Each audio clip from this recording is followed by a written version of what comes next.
Las raíces de la pesadilla biológica global que eventualmente consumiría ciudades enteras se remontan a un único mutágeno ancestral descubierto en el corazón de África Occidental. Conocido como el virus progenitor, este retrovirus fue encontrado dentro del genoma de una rara especie de flores llamadas Sonnentreppe o la escalera al sol.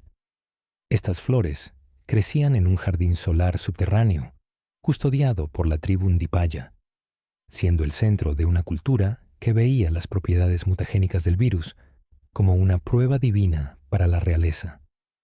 Durante siglos, los Ndipaya observaron cómo el virus podía otorgar a unos pocos elegidos habilidades sobrehumanas, mientras licuaba los órganos de la gran mayoría. En su estado natural, el virus progenitor era un agente brutal y selectivo de evolución forzada, capaz de reescribir el código genético de cualquier huésped con el que se vinculara exitosamente. Cuando exploradores y científicos occidentales como Oswald E. Spencer, James Marcus y Edward Ashford redescubrieron el jardín solar en diciembre de 1966, vieron más que una curiosidad botánica. Vieron una herramienta que teóricamente podría sortear millones de años de selección natural. Spencer, en particular, quedó cautivado por la idea de usar el virus para crear una raza superior de humanos, un Übermensch que solo él lideraría como un dios.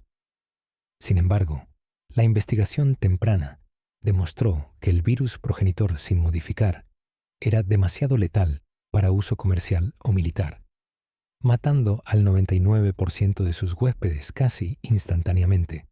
Esto obligó a los investigadores a comenzar un proceso de mutación y refinamiento que duraría décadas, buscando una cepa que preservara las mutaciones beneficiosas mientras permitía que el huésped sobreviviera a la infección inicial. El virus progenitor actuó como la plantilla fundacional para cada bioarma que Umbrella produciría jamás. Los científicos de la corporación se dieron cuenta de que aunque el virus crudo era difícil de controlar, su adaptabilidad lo convertía en una base perfecta para el empalme genético. Comenzaron a introducir ADN extranjero, desde sanguijuelas hasta embriones humanos, en las cepas progenitoras para crear armas más estables y predecibles. Esta investigación se realizó en absoluto secreto, oculta tras el frente farmacéutico legítimo de la marca Umbrella Pharmaceuticals. Al público se le dijo que la compañía buscaba curas para el cáncer y enfermedades cardíacas, mientras que, en realidad, catalogaban las formas más eficientes de militarizar la respuesta inmune del cuerpo humano. A medida que la investigación progresaba, los científicos descubrieron que el virus podía usarse para reanimar tejido muerto, una propiedad que eventualmente llevaría a la creación del virus T. La capacidad de las cepas progenitoras de mantener vivas las células de un huésped, incluso después de la muerte clínica, fue el avance que hizo posible la visión de Umbrella de un ejército de soldados incansables. Sin embargo, el virus permaneció volátil y las fallas tempranas de contención en el puesto avanzado africano proporcionaron una vista previa sombría de los desastres venideros. La vida silvestre local y la gente de la tribu Ndipaya fueron los primeros en sufrir la explotación corporativa del jardín solar. A principios de la década de 1970, el Laboratorio de África había sintetizado con éxito varias variantes del virus progenitor, permitiendo que la investigación se trasladara a instalaciones más avanzadas en Europa y América del Norte. El sitio de investigación original, en la región de Kiyuyu, fue eventualmente abandonado, pero el suelo permaneció saturado con el mutágeno ancestral. El virus progenitor ya no era solo una leyenda tribal, era un pasivo global. La corporación Umbrella fue incorporada oficialmente en abril de 1968, pero su verdadero nacimiento ocurrió en las ambiciones retorcidas de un solo hombre. Oswald E. Spencer era un aristócrata europeo y un elitista frío y despiadado que veía el mundo como un desastre caótico necesitado de un nuevo orden divino. A diferencia de sus colegas James Marcus y Edward Ashford, quienes estaban principalmente impulsados por el descubrimiento científico, Spencer estaba motivado por una ideología eugenésica sádica. Creía que aquellos mental y físicamente superiores debían liderar al resto de la humanidad, y veía el virus progenitor como la clave para lograr este objetivo. Umbrella nunca estuvo destinada a ser una simple compañía farmacéutica.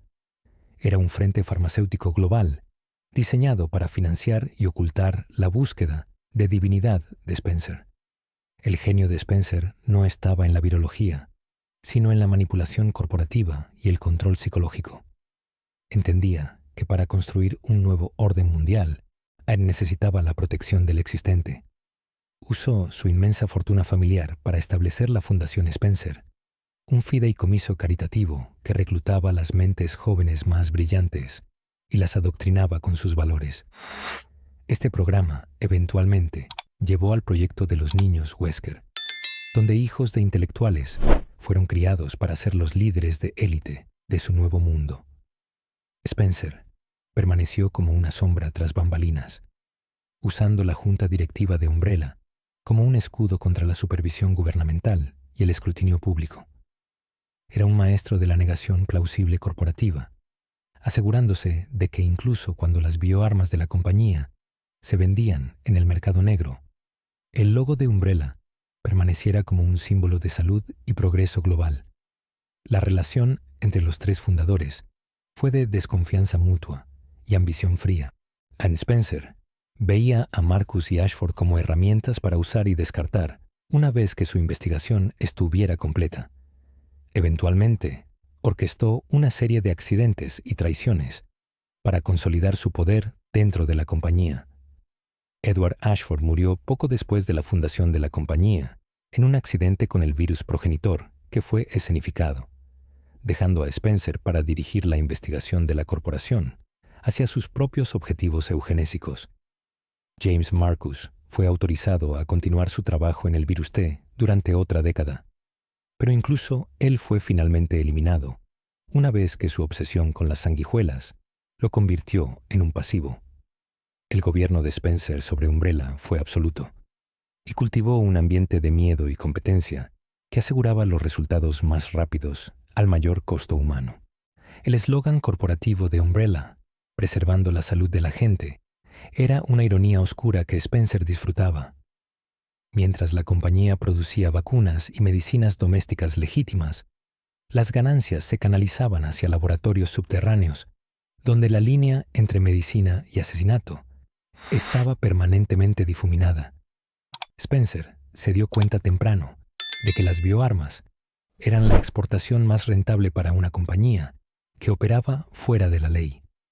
Estableció una red global de sitios negros e instalaciones de investigación, asegurando que si un laboratorio era comprometido, el resto del imperio sobreviviría.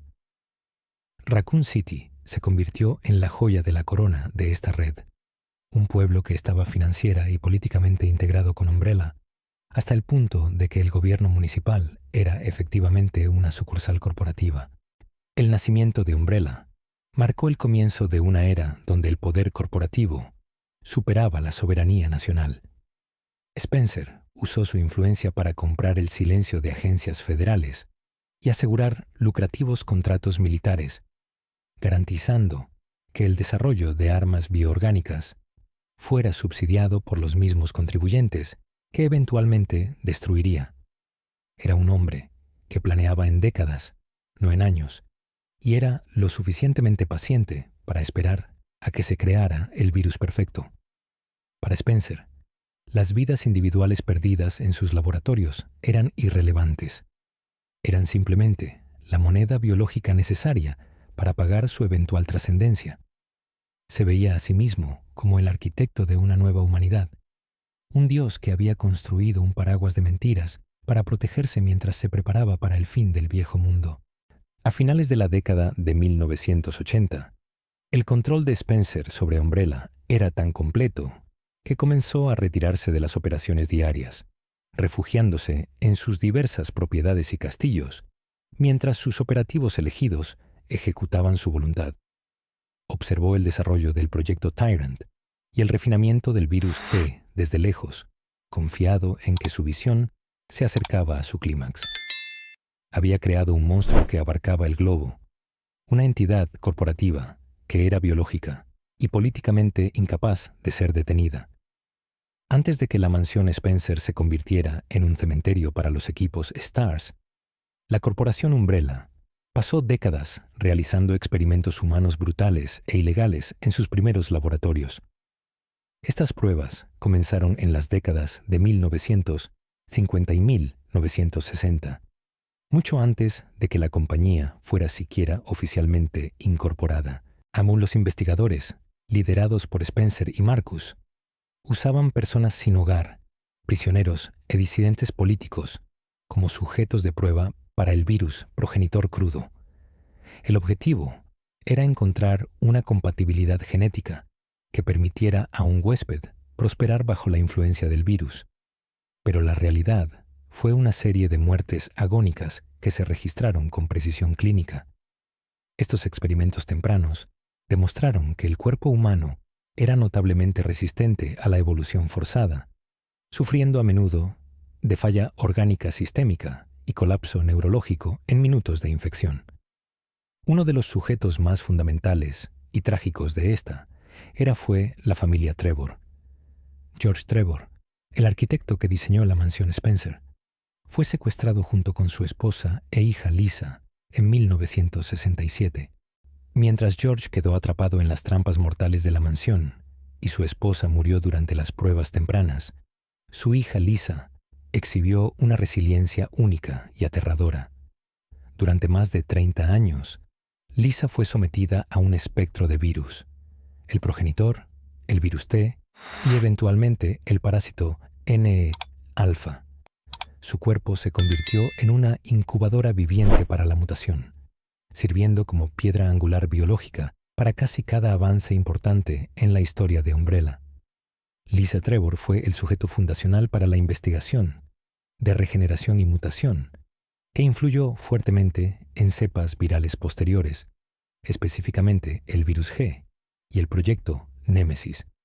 La investigación durante esta era se caracterizó por una total falta de restricciones éticas.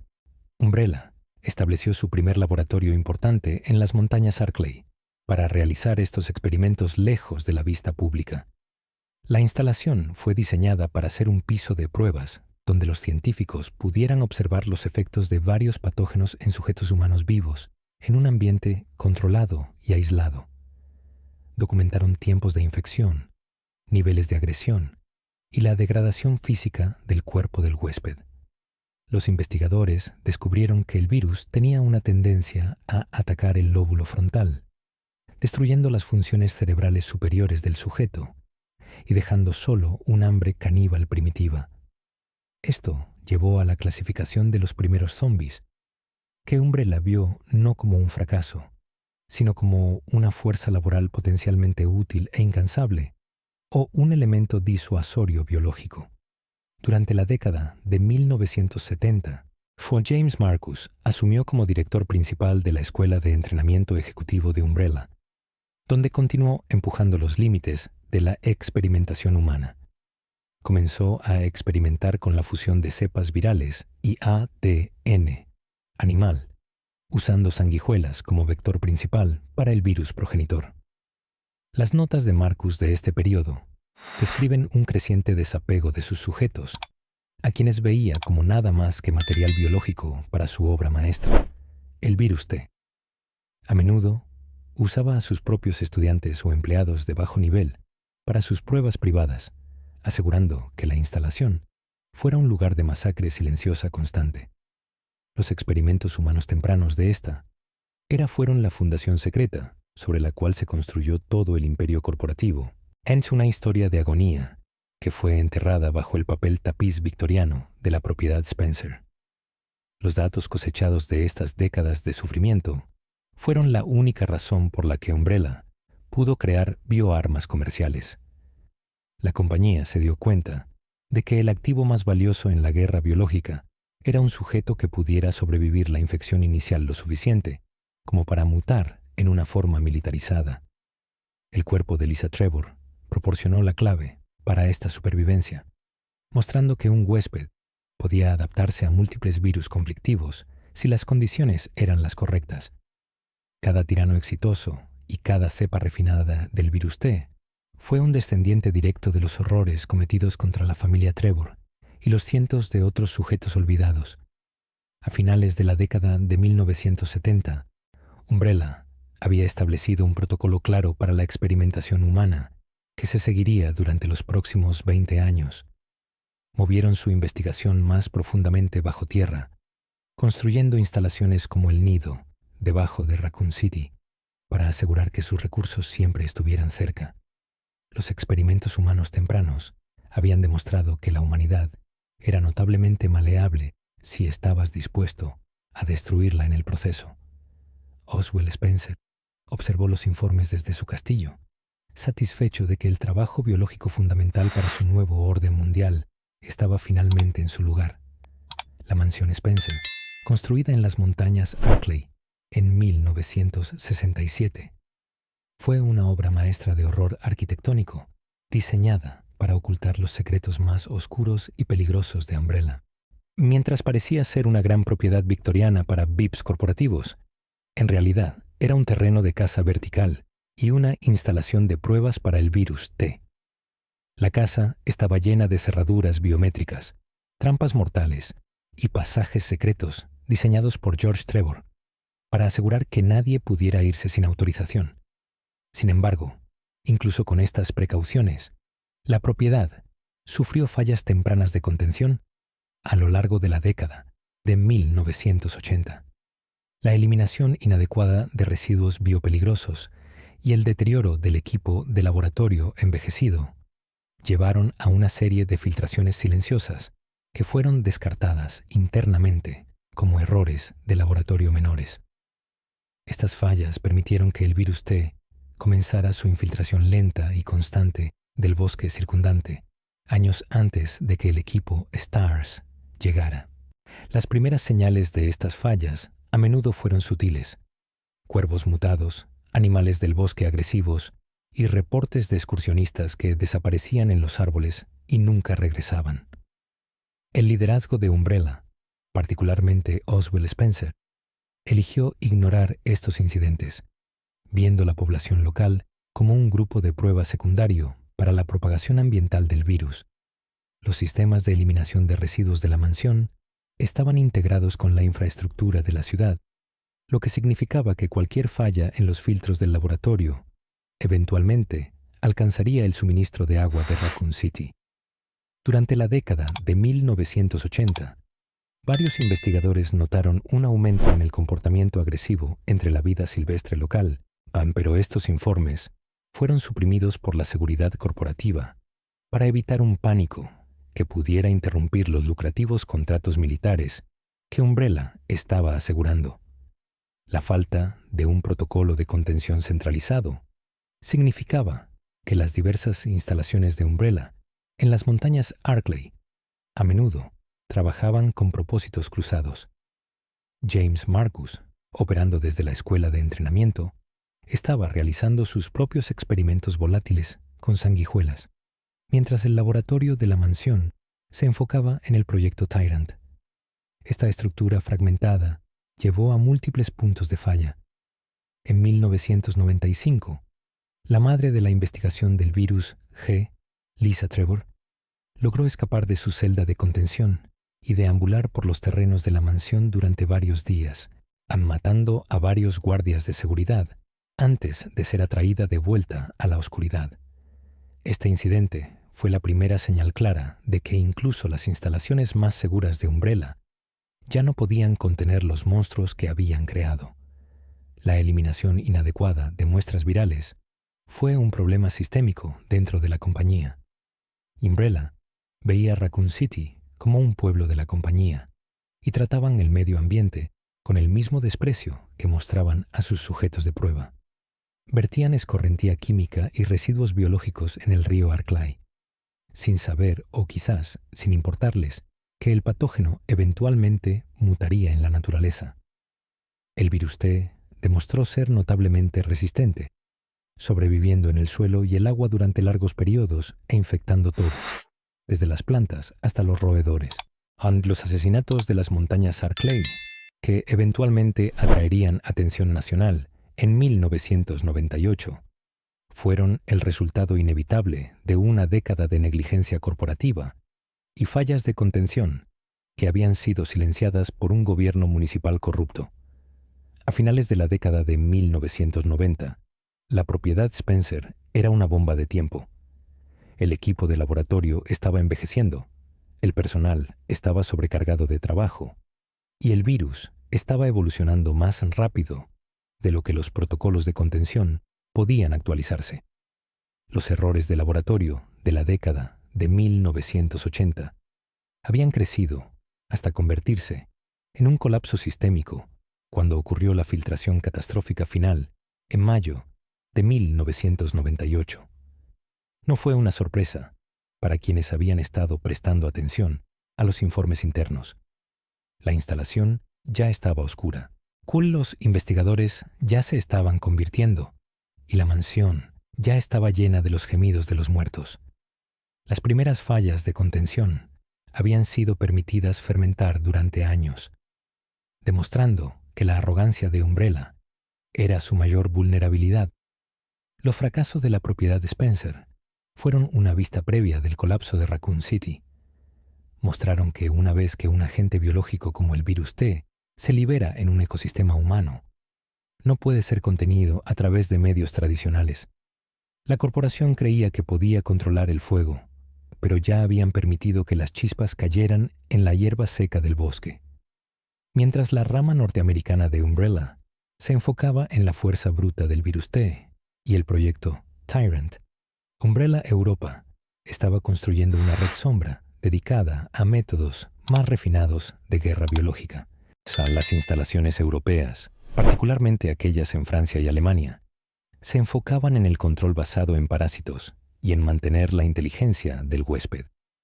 Se dieron cuenta temprano de que un ejército de zombies sin mente era un instrumento contundente difícil de dirigir en un ambiente táctico. Su objetivo era crear un arma bioorgánica que pudiera seguir órdenes complejas y operar con un nivel de conciencia táctica que rivalizara con las fuerzas especiales humanas.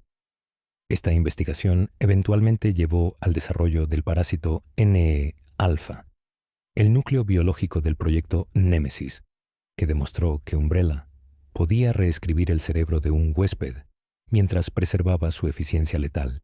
La Red Sombra Europea fue una telaraña altamente secreta de laboratorios que operaban independientemente de la estructura corporativa principal en América. Esto creó una rivalidad feroz entre las dos ramas, mientras los científicos europeos buscaban demostrar la superioridad de su enfoque basado en parásitos. Se enfocaron en el concepto de soldado humanoide, creyendo que un bioarma que pudiera disfrazarse como una persona ordinaria sería la herramienta definitiva para asesinatos corporativos y estatales. Su trabajo en el virus T. veronica y las diversas cepas de parásitos mostró una comprensión sofisticada de manipulación genética que iba mucho más allá de la simple reanimación de tejido muerto. Umbrella Europa fue el corazón sofisticado del ala militar de la compañía, enfocado en el soldado comandado en lugar de la putrefacción accidental. El desarrollo del tipo Némesis T fue la culminación de esta investigación europea. Al infectar un huésped tirano de alto nivel con el parásito N-alfa, los investigadores crearon una criatura que poseía una inteligencia de combate y habilidades de recuperación sin paralelo. El parásito actuaba como un cerebro secundario, permitiendo que las criaturas usaran armamento pesado y rastrearan objetivos específicos con un enfoque mecánico singular. Esta fue la primera vez que un arma bioorgánica había demostrado la capacidad de seguir una misión a largo plazo, como la eliminación de los miembros de STARS durante el brote de Raccoon City. La rama europea veía al Némesis como su logro supremo, o en un producto que podía comercializarse a gobiernos como un activo de ataque de precisión. Umbrella Europa también mantuvo una compleja red sombra de compañías fachada y contratistas militares privados para mover sus activos a través de las fronteras sin detección. Eran expertos en la logística del bioterrorismo, asegurando que sus muestras virales y bioarmas siempre estuvieran al alcance de las zonas de conflicto más peligrosas del mundo.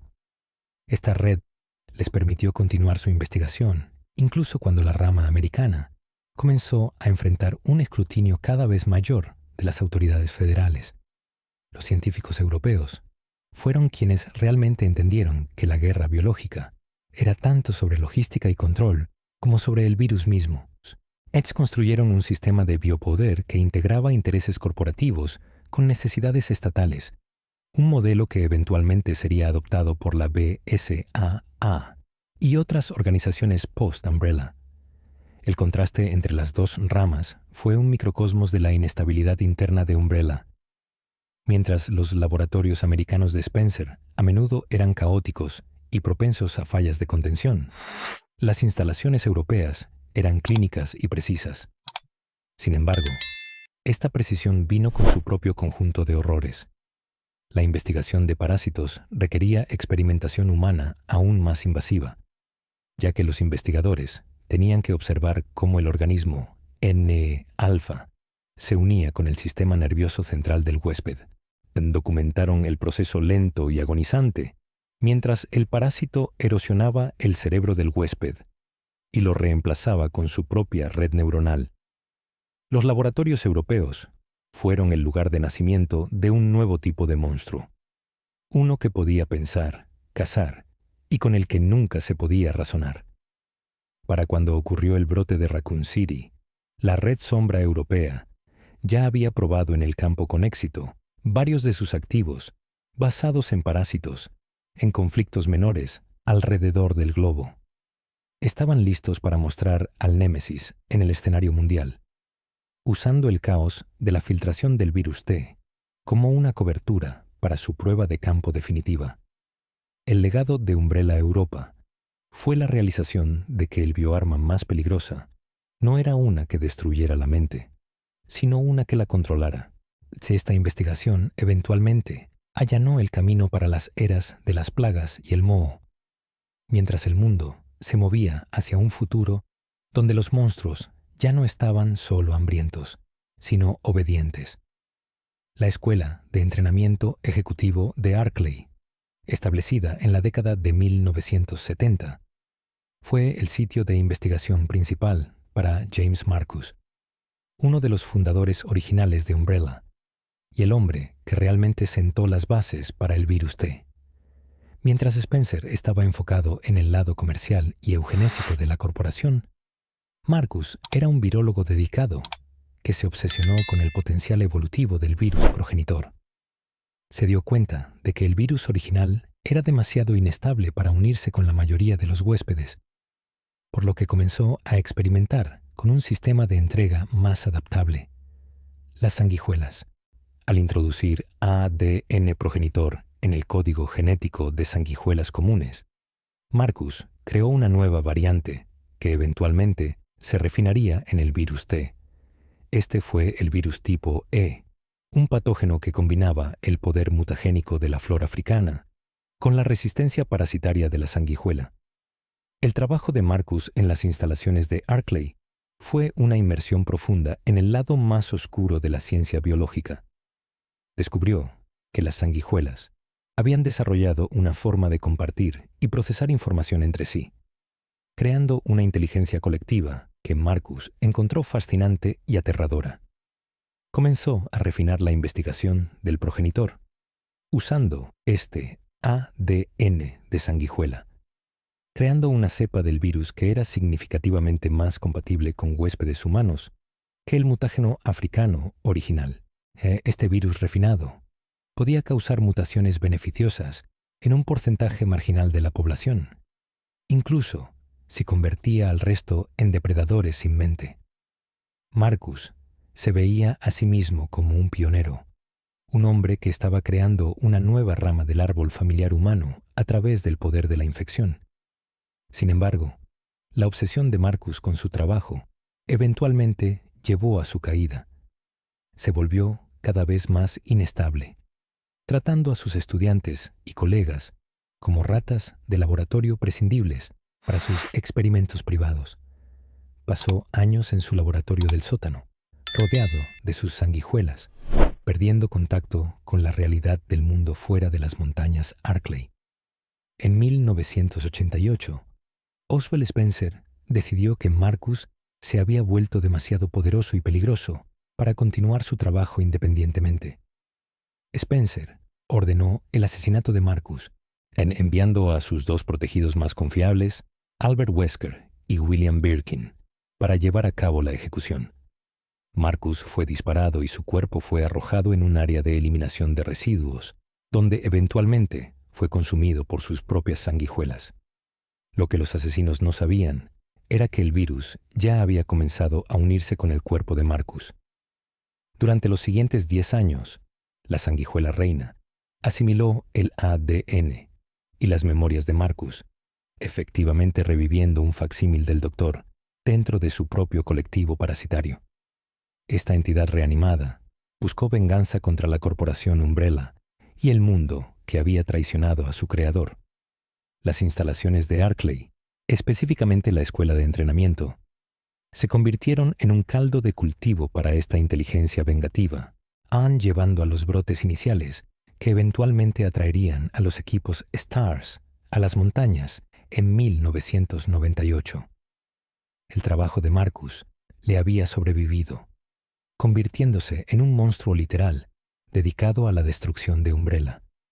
La escuela de entrenamiento sirvió un doble papel como laboratorio para el proyecto del virus T y como internado para niños dotados, reclutados por la Fundación Spencer.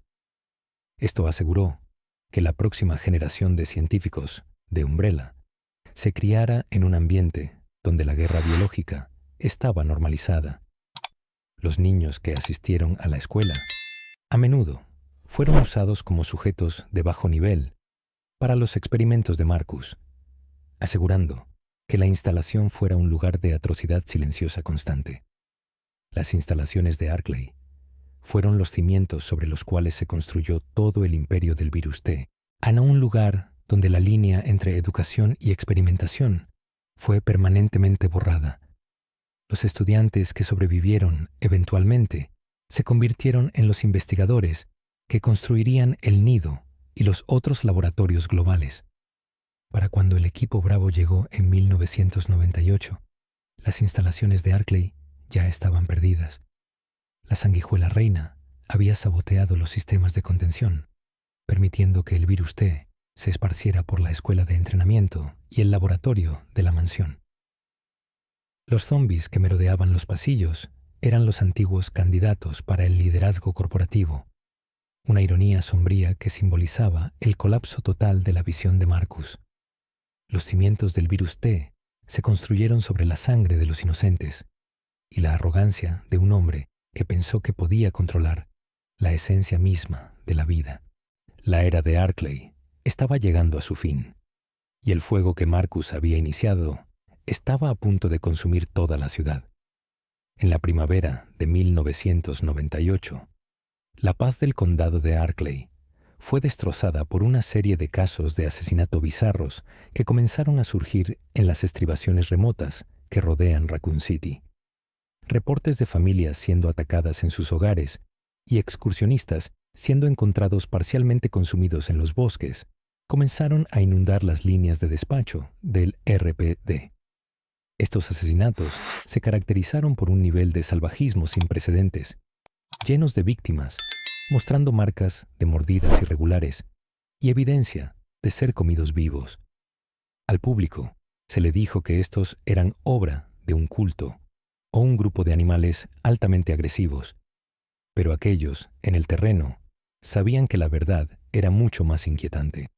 Estos fueron los asesinatos de las montañas Arklay, las primeras señales visibles de que el virus T había escapado de la propiedad Spencer y ahora se estaba alimentando activamente de la población local. La negación institucional fue la respuesta principal del liderazgo de la ciudad. El jefe Brian Irons, quien recibía sobornos masivos de Umbrella, presionó al RPD para minimizar la amenaza y mantener la estabilidad económica de la ciudad y proteger la imagen de la corporación. Ordenó que las escenas del crimen fueran limpiadas y los cuerpos trasladados a salas aisladas en el Hospital General de Raccoon, antes de que pudieran ser vistos por la prensa. Las autoridades etiquetaron los incidentes como ataques de animales, incluso cuando la evidencia claramente apuntaba hacia un depredador humano o humanoide. Esto permitió que la infección alcanzara una masa crítica dentro del bosque de Arkley. A medida que más turistas y residentes desprevenidos vagaban por el territorio de los infectados, los asesinatos no fueron aleatorios. Estaban concentrados alrededor de las instalaciones de Umbrella y los sistemas fluviales que servían como sitios de eliminación de residuos virales. Las unidades Cerberus, que habían escapado de la mansión en mayo, fueron los principales culpables de los ataques tempranos, cazando en manadas y aterrorizando hogares rurales. El virus T también había comenzado a reanimar a las víctimas de estos ataques, creando una población creciente de zombies que vagaban por los densos bosques. Para julio, la situación se había vuelto tan grave que las montañas fueron oficialmente cerradas a los turistas, pero el RP aún se negaba a lanzar una investigación a gran escala. Estaban esperando luz verde de Umbrella, que estaba usando el caos para observar la propagación ambiental de su producto. La unidad STARS, el equipo de fuerzas especiales de élite de Raccoon City, fue finalmente autorizada para investigar los asesinatos el 24 de julio. Este despliegue no fue un acto de servicio público, sino un movimiento calculado por Albert Wesker para recopilar datos de combate para sus manejadores corporativos. El RP estaba enviando a sus mejores oficiales a un cementerio específicamente para ver cómo manejarían las anomalías biológicas. Los asesinatos habían cumplido su propósito como distracción y adelanto del evento principal. Mientras el público vivía con miedo, los científicos en los laboratorios de Arkley estaban documentando la eficiencia de sus unidades Cerberus y Hunter en un ambiente del mundo real. Los asesinatos fueron el primer capítulo en una prueba de campo corporativa que estaba a punto de convertirse en un desastre global. El costo psicológico para los residentes del condado de Arkley fue inmenso. Las familias tenían miedo de salir de sus hogares y las noticias locales estaban llenas de reportes extravagantes de personas levantándose de entre los muertos para atacar a sus vecinos. El silencio del RP solo alimentó los rumores, creando una sensación de pavor que colgaba sobre la ciudad como una niebla. Los casos de gripe que comenzaban a aumentar en los hospitales de la ciudad también estaban vinculados a los asesinatos, ya que el virus comenzaba a filtrarse en el ambiente urbano a través de la población de roedores y el suministro de agua. Los asesinatos de las montañas Arkley fueron el humo que indicaba que el fuego ya estaba ardiendo profundamente dentro de los cimientos de la ciudad. A finales de julio, la investigación se había transformado en un escenario de horror de supervivencia. El bosque alrededor de la mansión Spencer ya no era una naturaleza salvaje natural. Era una zona de combate activa, llena de depredadores diseñados y cadáveres reanimados. El equipo Stars Bravo fue el primero en descender a este infierno, sin saber que ya estaban siendo descartados como activos prescindibles. Los asesinatos de las montañas Arkley fueron el momento en que el mito farmacéutico de Umbrella se convirtió en una realidad visceral y sangrienta para la gente de Raccoon City. El silencio del RP fue el último clavo en el ataúd para las 100.000 personas que estaban siendo cazadas en su propio patio trasero. El equipo Bravo fue oficialmente desplegado en las montañas Arkley la noche del 23 de julio de 1998, con una misión de localizar la fuente de los asesinatos caníbales e investigar la desaparición de varios excursionistas. El equipo, liderado por el capitán Enrico Marini e incluyendo a la médica novata Rebecca Chambers, volaba sobre el denso bosque cuando su helicóptero sufrió una falla repentina y sospechosa del motor. Esta fue una catástrofe mecánica ambigua que no dejó a la tripulación otra opción que hacer un aterrizaje de emergencia en los bosques oscuros, dejando al equipo aislado y mal equipado para los horrores que estaban a punto de encontrar.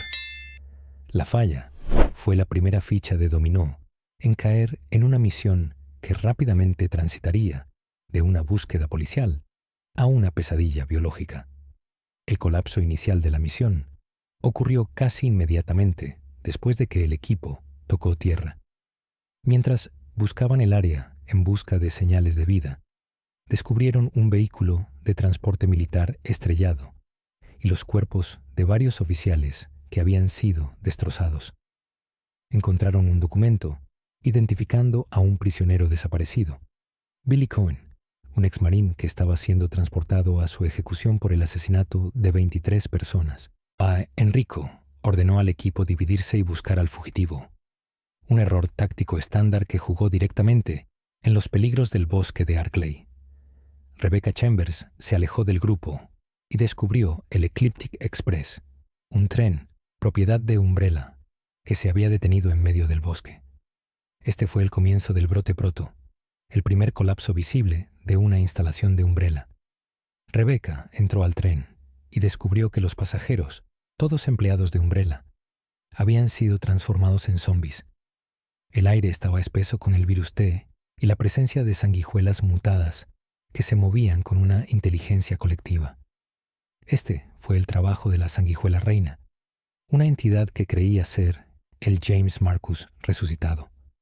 El tren era un laboratorio móvil que había sido invadido desde dentro, demostrando que incluso el transporte interno de la compañía ya no estaba a salvo de su propia investigación. Rebecca se vio obligada a formar una sociedad frágil con el fugitivo Billy Cohen, un hombre que demostró ser más un sobreviviente que un criminal. Juntos, navegaron el tren mientras era reiniciado por equipos de seguridad de Umbrella y eventualmente descarrilado hacia una instalación subterránea. El equipo Bravo estaba siendo sistemáticamente eliminado en los bosques mientras Rebecca y Billy luchaban por sus vidas. Edward Dewey fue uno de los primeros en caer, siendo mutilado por perros Cerberus antes de tropezar en el tren para advertir a Rebecca. El bosque era un terreno de caza activo y el equipo Bravo era la presa. Enrico Marini logró llegar a la escuela de entrenamiento ejecutivo de Umbrella, donde descubrió la verdad sobre el virus T y el papel de Umbrella en los asesinatos. Encontró evidencia de los primeros experimentos de la compañía y la traición de James Marcus, pero fue silenciado antes de poder compartir esta información con el resto de la unidad. La misión del equipo Bravo fue un fracaso sistémico total desde el momento en que dejaron la plataforma de helicópteros del RPD. El brote proto en la escuela de entrenamiento reveló la verdadera escala del desastre biológico. Rebecca y Billy se encontraron en una instalación llena de bioarmas experimentales, desde insectos gigantes hasta los primeros prototipos de tiranos. Vieron cómo el virus T podía reescribir un ambiente completo y convirtiendo una escuela de alta tecnología en una casa de horrores. La instalación fue eventualmente destruida por una secuencia de autodestrucción iniciada por William Birkin, quien estaba tratando de borrar la evidencia del trabajo de Marcus. Rebecca logró escapar de la explosión y se dirigió hacia la mansión Spencer, esperando encontrar al resto de su equipo. Pero ella fue la única que realmente se alejaría de esa primera noche. Para la mañana temprano del 24 de julio, el equipo Bravo había dejado efectivamente de existir como una unidad funcional. La mayoría de los oficiales estaban muertos, y aquellos que sobrevivieron estaban dispersos por los terrenos de la mansión, escondiéndose en esquinas oscuras y esperando un rescate que nunca llegaría. El equipo Stars Alpha estaba siendo preparado para su despliegue de vuelta en el RPD, sin saber que estaban siendo enviados a investigar un cementerio. El escenario estaba listo para el evento principal, y las montañas Arklay estaban a punto de tragarse a los últimos defensores de la ciudad. La falla sospechosa del helicóptero Bravo había asegurado que para cuando llegara la ayuda, el bosque estaría firmemente bajo el control de los infectados. La experiencia de Rebecca Chambers durante el brote, proto, el 23 de julio, fue una introducción visceral a la realidad de la guerra biológica. Como la médica de 18 años del equipo Stars Bravo, fue el miembro más joven y menos experimentado de la unidad, pero se vio obligada a adaptarse a un mundo de monstruos en minutos de aterrizar en el bosque. Su tiempo en el Ecliptic Express y en la escuela de entrenamiento de Arklay le proporcionó una perspectiva única sobre el virus T, aun específicamente las mutaciones basadas en sanguijuelas que James Marcus había perfeccionado. Vio de primera mano cómo el virus podía usarse para crear una inteligencia colectiva, ya que las sanguijuelas trabajaban juntas para imitar la forma humana y emboscar a su presa. Rebecca fue testigo del nacimiento del facsímil Marcus, la entidad que buscaba destruir Umbrella desde dentro. La relación entre Rebecca y Billy Cohen fue lo único que le permitió sobrevivir la noche. Billy, un exoficial de reconocimiento de fuerza, proporcionó la experiencia táctica y la fuerza física que Rebecca carecía, mientras ella proporcionaba el conocimiento científico necesario para navegar los rompecabezas del laboratorio. Fueron un equipo de sobrevivientes que habían sido reunidos por un desastre compartido y que hoy descubrieron que los monstruos en la instalación a menudo eran los resultados de la misma codicia corporativa que había condenado a Billy de un crimen que no cometió. Encontraron documentos detallando la transición de Marcus de científico a líder de culto obsesionado, demostrando que el virus T destruía el alma mucho antes de destruir el cuerpo. El brote proto también reveló la feroz rivalidad interna dentro de la corporación Umbrella. Rebecca y Billy observaron a través de las cámaras de vigilancia, mientras Albert Wesker y William Birkin monitoreaban su progreso, discutiendo los datos de combate que estaban recopilando. La escuela de entrenamiento era una prueba de campo para los virus que eventualmente destruirían Raccoon City, y los oficiales del equipo Bravo eran los sujetos no intencionales.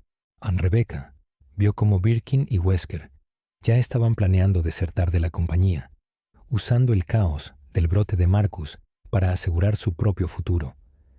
Se dio cuenta de que estaba atrapada en una guerra entre gigantes farmacéuticos y científicos rebeldes, y su placa no le ofrecía protección en las sombras de los laboratorios de Arklay. La confrontación con la sanguijuela reina fue el clímax de la noche de Rebecca. Enfrentó a una criatura que podía reescribir su propia biología en tiempo real, cambiando de una forma humanoide a una bestia insectoide masiva.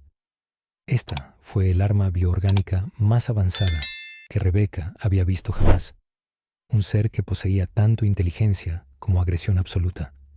La batalla requirió que usara todo lo que había aprendido sobre las debilidades del virus, eventualmente usando luz solar y explosivos de alto poder para neutralizar la amenaza.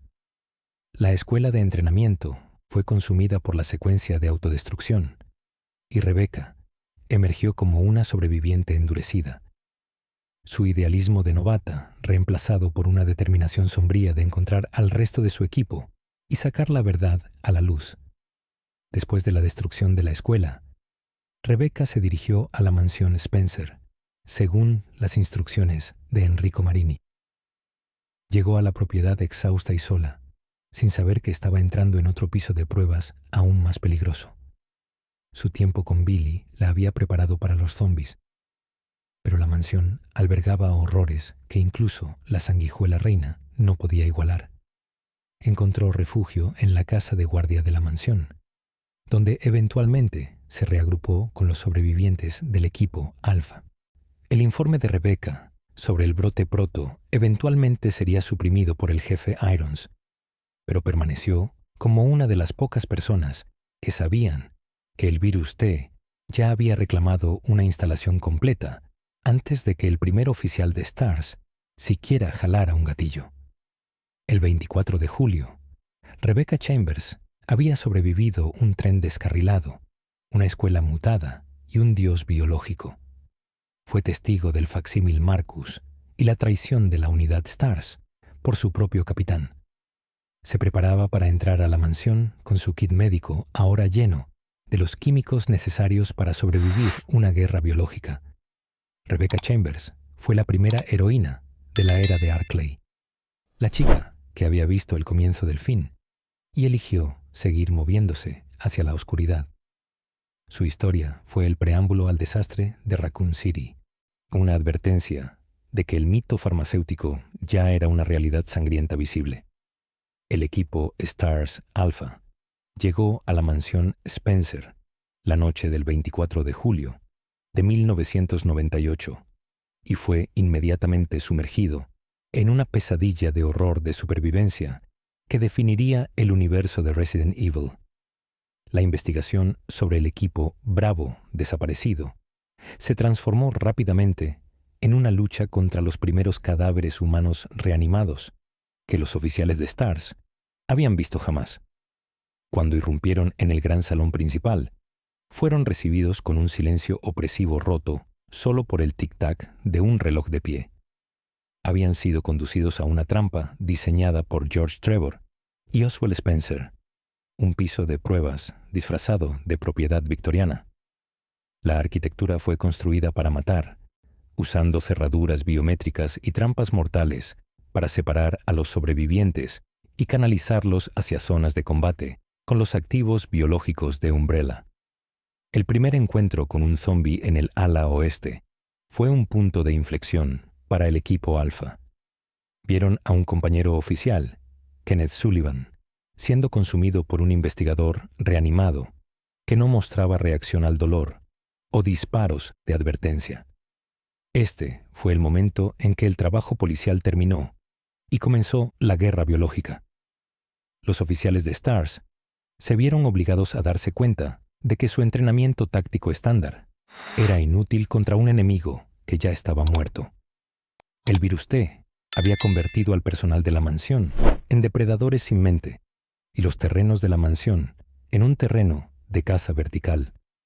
Los miembros del equipo Alpha, Jill Valentine, Chris Redfield y Barry Burton, estaban siendo evaluados como herramientas de calibración orgánicas, específicamente para ver cómo los humanos de élite se desempeñarían contra la próxima generación de bioarmas. El incidente de la mansión se caracterizó por una sensación de pavor profundo y calculado. Los sobrevivientes descubrieron el diario del guardián y los informes sobre la familia Trevor, dándose cuenta de que la casa fue construida sobre una fundación de secretos y fosas comunes. Enfrentaron mutaciones avanzadas como las cabezas carmesí y los cazadores alfa, que demostraron que el virus T no era un patógeno estable, sino un arma en evolución. Los rompecabezas que se vieron obligados a resolver en realidad eran filtros de seguridad biométrica, diseñados para probar su coordinación física y mental. Cada habitación en la propiedad Spencer era un laboratorio disfrazado de salón, y cada sombra contenía un depredador potencial diseñado para la guerra urbana. Eran participantes en una prueba beta letal que había estado en proceso durante 50 años. El descubrimiento de la tragedia de Lisa Trevor fue el secreto más desgarrador de la noche. En las profundidades de los cimientos del sótano, los sobrevivientes encontraron a una niña que había sido experimentada durante 30 años, una incubadora viviente para las mutaciones que eventualmente llevarían al virus G. Lisa era la encarnación de la crueldad de Umbrella, un sujeto fundamental cuyo sufrimiento había alimentado décadas de progreso corporativo. Verla en el cementerio fue un shock visceral que cambió la misión de supervivencia a una búsqueda de la verdad. Se dieron cuenta de que los monstruos que estaban combatiendo eran los resultados de una atrocidad sistémica que el RP había ayudado a encubrir. La mansión era un templo a esta locura clínica, y el equipo Alpha eran los sacrificios finales. El incidente alcanzó su clímax en el laboratorio subterráneo, donde la forma de vida definitiva, el modelo Tyrant T-002, fue despertado. Esta criatura fue el pináculo de la investigación de Umbrella en 1998. un soldado genéticamente diseñado que poseía una fuerza y agresión sin paralelo. La batalla en el helipuerto fue una evaluación explosiva final de la eficiencia táctica de los oficiales de STARS. Tomó un lanzacohetes de grado militar de tener un proyecto corporativo de esa escala, una victoria que se sintió hueca mientras la mansión era consumida por la secuencia de autodestrucción. La evidencia estaba siendo vaporizada por el protocolo de falla de contención, asegurando que el mito farmacéutico de la corporación permaneciera como un secreto mientras los testigos eran silenciados. Al amanecer del 25 de julio, la mansión Spencer había sido borrada del mapa. Los sobrevivientes regresaron a Raccoon City con la evidencia de los crímenes de Umbrella, pero encontraron una ciudad que era biológica y políticamente incapaz de creerles. El incidente de la mansión fue una prueba beta exitosa para la corporación, proporcionando los datos necesarios para comercializar sus bioarmas al mercado negro global. El amanecer de Arklay no se sintió como un comienzo. Se sintió como la mañana después de un funeral donde el cuerpo había sido robado. La pesadilla no había terminado. Solo se había mudado a la ciudad, oculta detrás del silencio de las autoridades y la negación institucional del jefe Brian Irons. La traición de Albert Wesker sigue siendo el punto de inflexión más significativo en la historia temprana de la guerra biológica. Mientras los miembros del equipo STARS Alpha creían que estaban en una misión de rescate para salvar a sus colegas, Wesker estaba operando bajo una directiva secreta conocida como la cosecha de datos de combate. Para la corporación Umbrella, los oficiales de STARS, de élite, no eran personas, sino herramientas de calibración orgánica de alta calidad. El objetivo de Wesker era llevar a estos humanos altamente entrenados a un conflicto directo con varias armas bioorgánicas para registrar cómo se desempeñaban las criaturas contra expertos tácticos. Monitoreó al equipo a través de cámaras de vigilancia ocultas incrustadas en la arquitectura victoriana, documentando la eficiencia de los modelos Hunter Alpha y la resistencia de los cadáveres reanimados. Los datos que Wesker recopiló estaban destinados a ser la propuesta de venta definitiva para los clientes militares globales de Umbrella. Al demostrar que un solo bioarma podía neutralizar a un oficial de policía especializado, Umbrella podría justificar las etiquetas de precio de $1,000 millones en su investigación. La frialdad de Wesker fue absoluta. Observó morir a sus propios subordinados en los oscuros corredores de la mansión, notando sus frecuencias cardíacas y errores tácticos con precisión clínica. No era solo un traidor a su unidad, sino un hombre que había trascendido la moralidad humana tradicional en favor del avance corporativo y personal. Este periodo marcó la transición de la unidad STARS de una fuerza de élite local a un grupo de sujetos de prueba involuntarios en un laboratorio que abarcaba toda una cordillera. El objetivo final de Wesker no era solo servir a Umbrella, sino superarla. Durante el punto álgido del incidente de la mansión, inició un plan para desertar a una organización rival, con la intención de usar los datos de combate cosechados como su cuota de entrada. Sabía que los sobrevivientes de STARS, específicamente Jill Valentine y Chris Redfield, estaban desempeñándose mucho más allá de las expectativas, lo que solo aumentaba el valor de los datos que estaba robando. Para asegurar su propia escapatoria y transformación, Annie utilizó un virus prototipo que le dio William Birkin. Este virus fue diseñado para activar su regeneración celular al morir, permitiéndole fingir su propia ejecución a manos del modelo Tyrant de -002. La traición alcanzó su clímax en el laboratorio subterráneo, cuando Wesker reveló la verdad a sus compañeros de equipo restantes.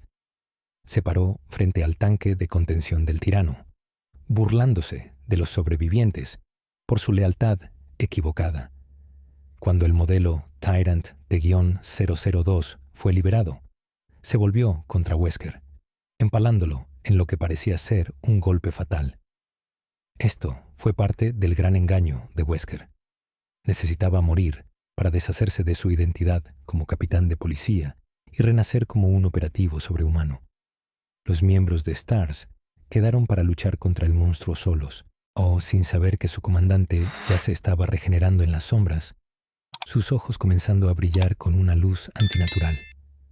La partida de Wesker de la mansión fue el comienzo de una nueva era de operaciones en la sombra. Dejó atrás un equipo de sobrevivientes traumatizados y una instalación preparada para la autodestrucción. Para cuando la mansión fue consumida por el fuego, Wesker ya había asegurado los registros digitales de los horrores de la noche. Había convertido con éxito una falla masiva de contención en una prueba de campo rentable. La cosecha de datos de combate fue un éxito, demostrando que las armas biológicas podían refinarse a través de la sangre de soldados de élite. Estos datos eventualmente alimentarían la próxima década de bioterrorismo, convirtiendo a Wesker en el hombre más peligroso del planeta. La destrucción de la mansión Spencer no fue un accidente, sino una ejecución calculada del protocolo de falla de contención. Mientras los sobrevivientes de STARS luchaban por llegar al helipuerto, los sensores internos de la instalación activaron una secuencia de demolición térmica de alto rendimiento.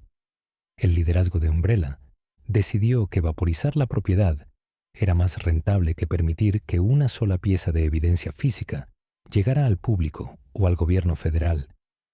La explosión fue masiva, nivelando la mansión y colapsando los laboratorios subterráneos en una tumba de acero fundido y ceniza. En un solo momento, 30 años del legado de la familia Trevor y miles de experimentos humanos fueron borrados del mundo físico.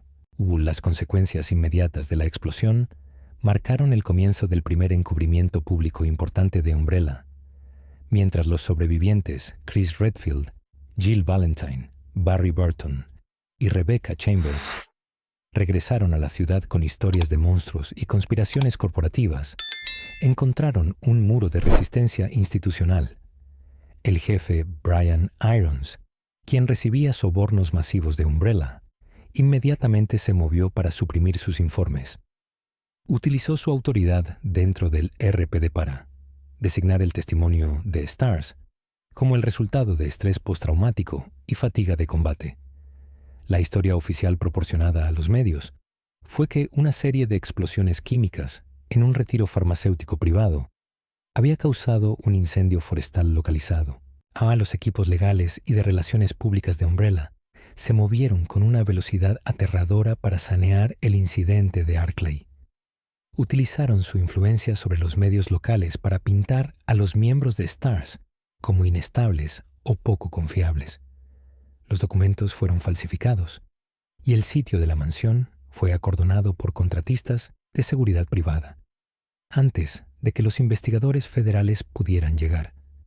El objetivo era mantener el mito farmacéutico de que Umbrella era una compañía benevolente enfocada en la salud global. Al controlar la narrativa a nivel local, evitaron que los asesinatos de Arclay se convirtieran en un escándalo nacional, enterrando efectivamente la verdad bajo capas de burocracia corporativa e informes policiales falsificados. El encubrimiento se extendió al gobierno municipal de la ciudad.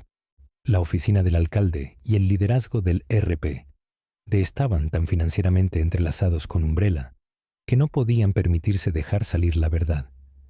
Cualquier oficial que apoyara la narrativa de STARS era amenazado con reasignación o despido. Esto creó una atmósfera sofocante de silencio dentro de la ciudad, donde los héroes del incidente de la mansión fueron tratados como parias. Este aislamiento fue una táctica deliberada para evitar que los sobrevivientes organizaran un desafío legal más efectivo contra la corporación. Umbrella estaba demostrando que podían controlar la verdad tan fácilmente como podían manipular el genoma. Para los sobrevivientes, el encubrimiento fue un segundo trauma. Habían visto a sus amigos ser devorados vivos solo para que sus propios superiores les dijeran que nunca sucedió. Esta traición por parte de la ciudad a la que servían obligó a Chris y Jill a comenzar una investigación clandestina secreta. Se dieron cuenta de que la ley ya no podía protegerlos y que las raíces de Umbrella en Raccoon City eran mucho más profundas de lo que jamás habían imaginado. La mansión se había ido, pero las sombras se estaban haciendo más largas.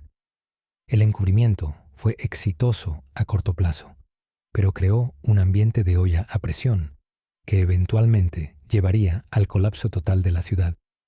La destrucción de la mansión sirvió como plantilla para cómo Umbrella manejaría futuros fracasos. Aprendieron que el fuego era el mejor abogado y que una fuerza policial complaciente era su activo más valioso. El incidente de Arklay fue borrado del registro, pero el virus T ya estaba en el agua y el suelo. La corporación creía que habían ganado, que sin saber que los sobrevivientes que habían silenciado ahora estaban más determinados que nunca a derribar todo el imperio. El primer encubrimiento fue una obra maestra de engaño corporativo, pero también fue la primera grieta en los cimientos del poder absoluto de la compañía.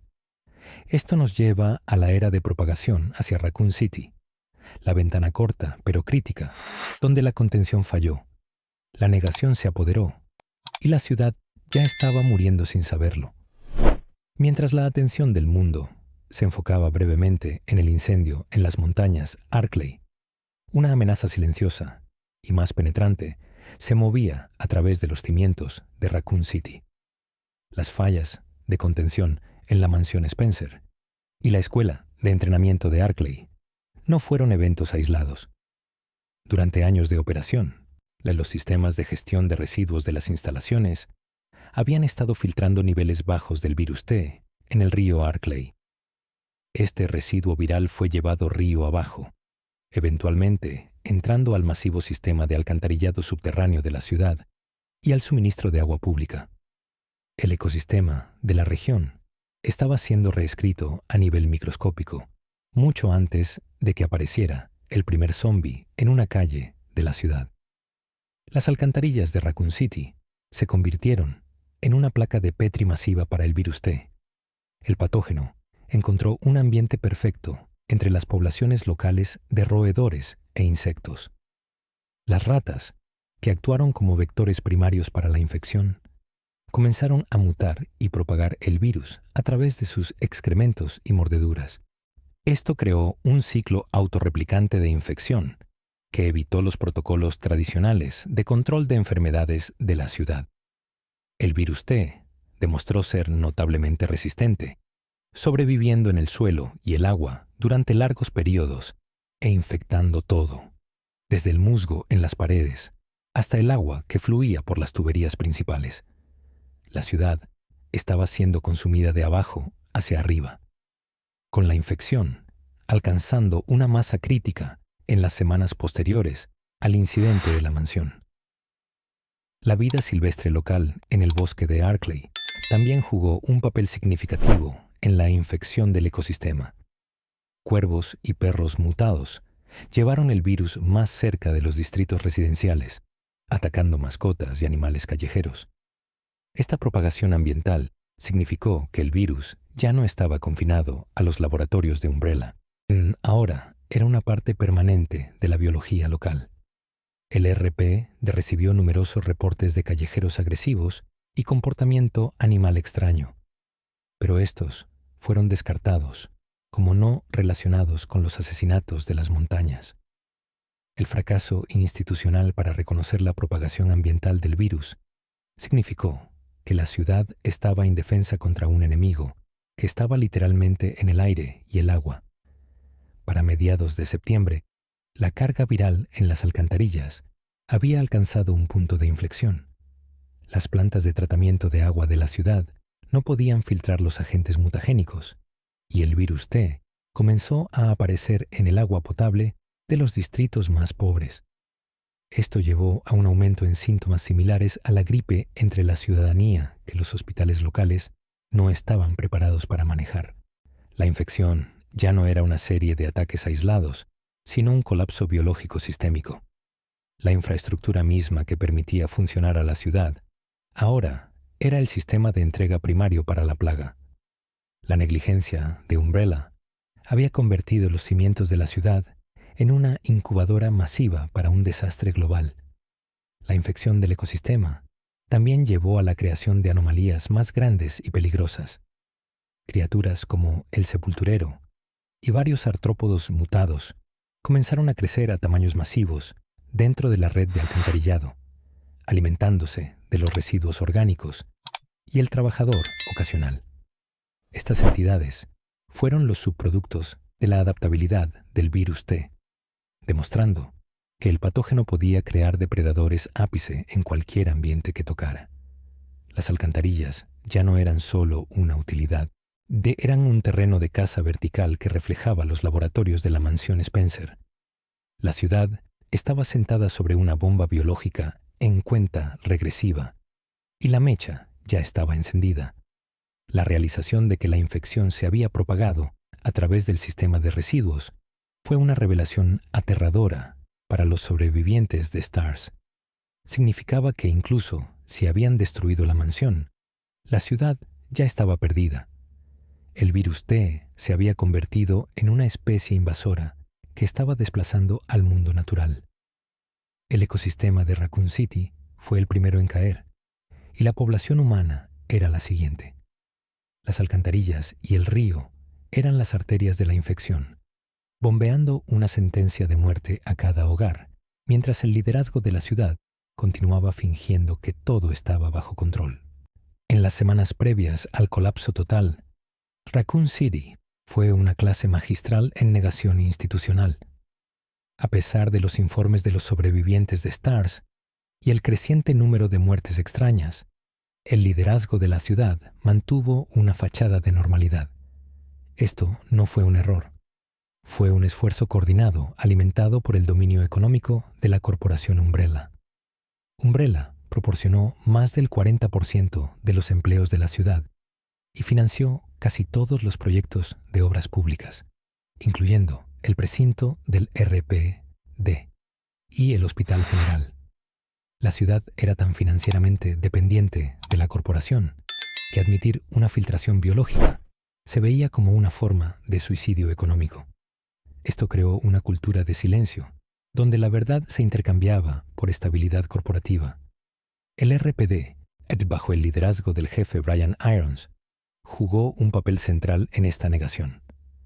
Irons era un hombre de profunda corrupción, que veía el departamento de policía como una herramienta personal para los intereses de Umbrella.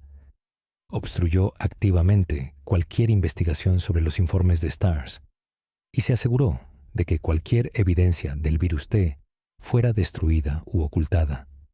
Utilizó el ala de relaciones públicas del departamento para desestimar el incidente de Arklay como un caso cerrado, diciéndole al público que el peligro había pasado.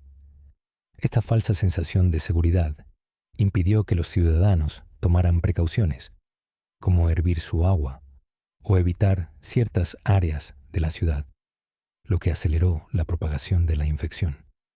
El sistema de atención médica local también estaba paralizado por la influencia corporativa.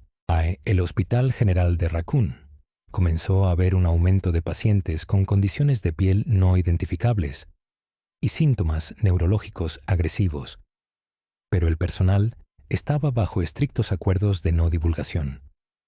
Umbrella proporcionó gran parte de la financiación del hospital y equipo médico especializado, lo que les dio el poder de controlar el diagnóstico de estos casos tempranos. Los médicos que plantearon preocupaciones fueron silenciados o reasignados, y los informes oficiales etiquetaron el aumento de muertes como una gripe viral severa. Esto impidió que la comunidad médica hiciera sonar la alarma al CDC u otras agencias federales hasta que fue demasiado tarde. Los medios de comunicación de la ciudad fueron igualmente cómplices. El Raccoon Times y las estaciones de noticias locales estaban fuertemente influenciados por el masivo presupuesto publicitario de Umbrella. Cualquier periodista que intentó investigar los asesinatos de las montañas o los casos hospitalarios en aumento encontró sus historias canceladas o sus carreras amenazadas. Esto dejó al público en un estado de ignorancia, creyendo que la ciudad seguía siendo el seguro y próspero centro del Medio Oeste que siempre había sido. La negación institucional fue tan efectiva que incluso cuando la gente comenzó a ver a sus vecinos actuar extrañamente o caer enfermos, lo descartaron como parte de la temporada de gripe que las autoridades habían prometido que pasaría. Este periodo de negación permitió que el virus T alcanzara una masa crítica dentro de la población urbana. Al ignorar los síntomas tempranos y los indicadores ambientales, el liderazgo de Raccoon City, efectivamente, se convirtió en cómplice de la destrucción de la ciudad. Eligieron el mito farmacéutico sobre las vidas de sus ciudadanos. Este fue el verdadero poder de Umbrella. No solo manipulaban el ADN, manipulaban las estructuras mismas de la sociedad para proteger sus resultados finales. La negación creó una olla a presión que eventualmente explotaría a finales de septiembre, dejando a la ciudad indefensa contra una plaga que había sido permitida fermentar en la oscuridad. Para los ciudadanos de Raccoon City, el costo de esta negación fueron sus vidas. Confiaron en que sus líderes los protegerían, sin saber que esos líderes ya habían vendido esa protección al mejor postor. El silencio de las autoridades fue el último clavo en el ataúd. Cuando finalmente ocurrió el colapso total, la gente fue tomada completamente desprevenida, atrapada en una ciudad que había sido diseñada para mantenerlos en la oscuridad, mientras la infección se afianzaba. La negación institucional de Raccoon City sigue siendo un recordatorio escalofriante de cómo el poder corporativo puede anular el deber básico del Estado. En los días inmediatamente anteriores al colapso total de Raccoon City, la infección comenzó a manifestarse en las instituciones más vulnerables, los hospitales y las prisiones. Estos lugares se convirtieron en los sitios de fallas silenciosas de contención, de las que el público nunca se enteró. En el Hospital General de Raccoon, los pacientes con gripe comenzaron a morir en grandes cantidades, solo para reanimarse minutos después en las morgues y salas de aislamiento. O el personal del hospital, ya abrumado, fue el primero en enfrentar el horror del virus T en un entorno urbano. Estos brotes tempranos fueron mantenidos en silencio por equipos de seguridad de Umbrella, que bloquearon pisos enteros y ejecutaron pacientes reanimados bajo la apariencia de cuarentena médica. El hospital se convirtió en un matadero donde la línea entre paciente y depredador desapareció. Doctores y enfermeras fueron mordidos por las mismas personas que estaban tratando de salvar, creando una reacción en cadena de infección que rápidamente paralizó la instalación. Debido a que el hospital estaba financiado por Umbrella, la corporación pudo usar la instalación como un laboratorio temporal para observar el comportamiento del virus en una población humana densa, y documentaron la velocidad de reanimación y la efectividad del virus en diferentes grupos de edad, tratando a los ciudadanos moribundos como un conjunto final de puntos de datos. Estas fallas silenciosas de contención fueron el verdadero comienzo del brote de Raccoon City, sucediendo detrás de puertas cerradas, mientras el resto de la ciudad continuaba con sus asuntos. La estación de policía de Raccoon City, que también albergaba las celdas centrales de detención de la ciudad, vio fallas similares. Los prisioneros que habían sido mordidos durante los disturbios en las afueras fueron llevados a la estación, donde eventualmente se convirtieron y atacaron a los guardias. El jefe Irons utilizó estos incidentes para justificar medidas más extremas, pero en realidad estaba permitiendo que la infección comprometiera la seguridad interna del RPD. La población carcelaria fue efectivamente descartada, dejada en sus celdas para ser consumida por los reanimados. Esto aseguró que la fuerza policial ya estaba luchando una guerra interna antes de ser desplegada en las calles, debilitando aún más la respuesta defensiva de la ciudad. Otras instituciones como los hogares de acogida y las instalaciones de ancianos de la ciudad sufrieron destinos similares. Estos lugares, que dependían del suministro de agua pública de la ciudad y tenían recursos limitados para una emergencia médica, fueron diezmados en cuestión de días. El virus T se propagó a través de estos ambientes de vida de alta densidad, con una velocidad aterradora. Debido a que estas poblaciones a menudo eran marginadas, Sus desapariciones y los brotes de gripe en sus instalaciones fueron fácilmente ignorados por los medios y la oficina del alcalde. Estas fueron las víctimas silenciosas de la negligencia corporativa que había definido la ciudad durante décadas. La Fuerza de Seguridad Privada de Umbrella, la VSS, fue desplegada para manejar estas fallas de contención, pero su verdadera misión, a menudo, era recuperar datos específicos o muestras virales. No estaban ahí para salvar la ciudad. Estaban ahí para proteger los activos de la corporación. En muchos casos, la VSS fue utilizada para silenciar testigos en los hospitales y prisiones, asegurando que nadie pudiera escapar para contarle al mundo sobre el virus T. Estas instituciones, que se suponía debían ser refugios seguros, fueron transformadas en trampas mortales, donde se permitió que los infectados se multiplicaran hasta que los cimientos de la ciudad, literalmente, se combaban bajo el peso de los muertos. Para el 24 de septiembre, la contención institucional había fallado completamente. Los hospitales estaban invadidos, las prisiones eran tumbas silenciosas y el RP estaba en un estado de colapso interno. Las fallas silenciosas estaban a punto de volverse muy ruidosas. El virus T había infiltrado con éxito las estructuras más críticas de la ciudad, y el colapso total ahora era inevitable. Los ciudadanos de Raccoon City estaban a punto de descubrir que los refugios seguros en los que confiaban se habían convertido en los epicentros de su propia destrucción. El silencio había terminado y los gritos estaban a punto de comenzar.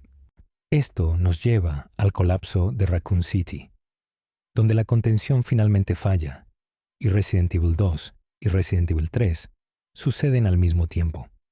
El día comenzó con reportes de disturbios civiles y motines sin precedentes en los distritos comerciales de la ciudad. En realidad, estas fueron las primeras olas masivas de zombies emergiendo de las alcantarillas y los hospitales, atacando a viajeros y peatones a plena luz del día. El RP fue tomado completamente desprevenido, sus tácticas tradicionales de control de disturbios demostrando ser inútiles contra un enemigo que no respondía a gas lacrimógeno o balas de goma. La ciudad fue rápidamente sumergida en un estado de terror absoluto, mientras la escala del desastre se volvía imposible de ignorar. El caos del primer día fue exacerbado por una falla total de la infraestructura de comunicaciones y transporte de la ciudad. Cuando la gente intentó huir, las calles se congestionaron con vehículos abandonados y accidentes, creando embotellamientos masivos que atraparon a miles de ciudadanos en el camino de los infectados. Las líneas de despacho del RP fueron abrumadas con millones de llamadas que nunca podrían ser respondidas. El jefe Irons, en lugar de organizar una evacuación, ordenó a sus oficiales mantener sus posiciones en grupos pequeños y aislados, lo que aseguró que fueran sistemáticamente abrumados por la horda creciente. El primer día fue una clase magistral de cómo la falta de liderazgo puede convertir una emergencia médica en una masacre total. El papel de Umbrella, el primer día, fue de sabotaje activo y recopilación oportunista de datos. Utilizaron sus fuerzas de seguridad privadas para asegurar activos clave, lo que a menudo significaba bloquear rutas de escape y evitar que los militares entraran a la ciudad hasta que hubieran recuperado sus datos de investigación. La corporación veía el primer día del brote como una prueba de campo en vivo para la capacidad del virus T de manipular y consumir la psique humana. Monitorearon la propagación de la infección a través de la red de CCTV de la ciudad, documentando el colapso del orden social como una métrica del impacto psicológico del virus. Para Umbrella, la ciudad ya no era un hogar para sus empleados, era un laboratorio ardiente. El paisaje físico de la ciudad cambió en cuestión de horas. Los incendios provocados por fugas de gas y accidentes ardieron sin control en el horizonte, mientras el departamento de bomberos no podía moverse por las calles congestionadas. El sonido de disparos y sirenas se mezcló en un solo muro de ruido, que definió la atmósfera de Raccoon City. Los ciudadanos que habían pasado la mañana quejándose de la gripe, ahora luchaban por sus vidas en sus propias salas de estar. El delgado velo de la civilización no solo se rasgó, se vaporizó.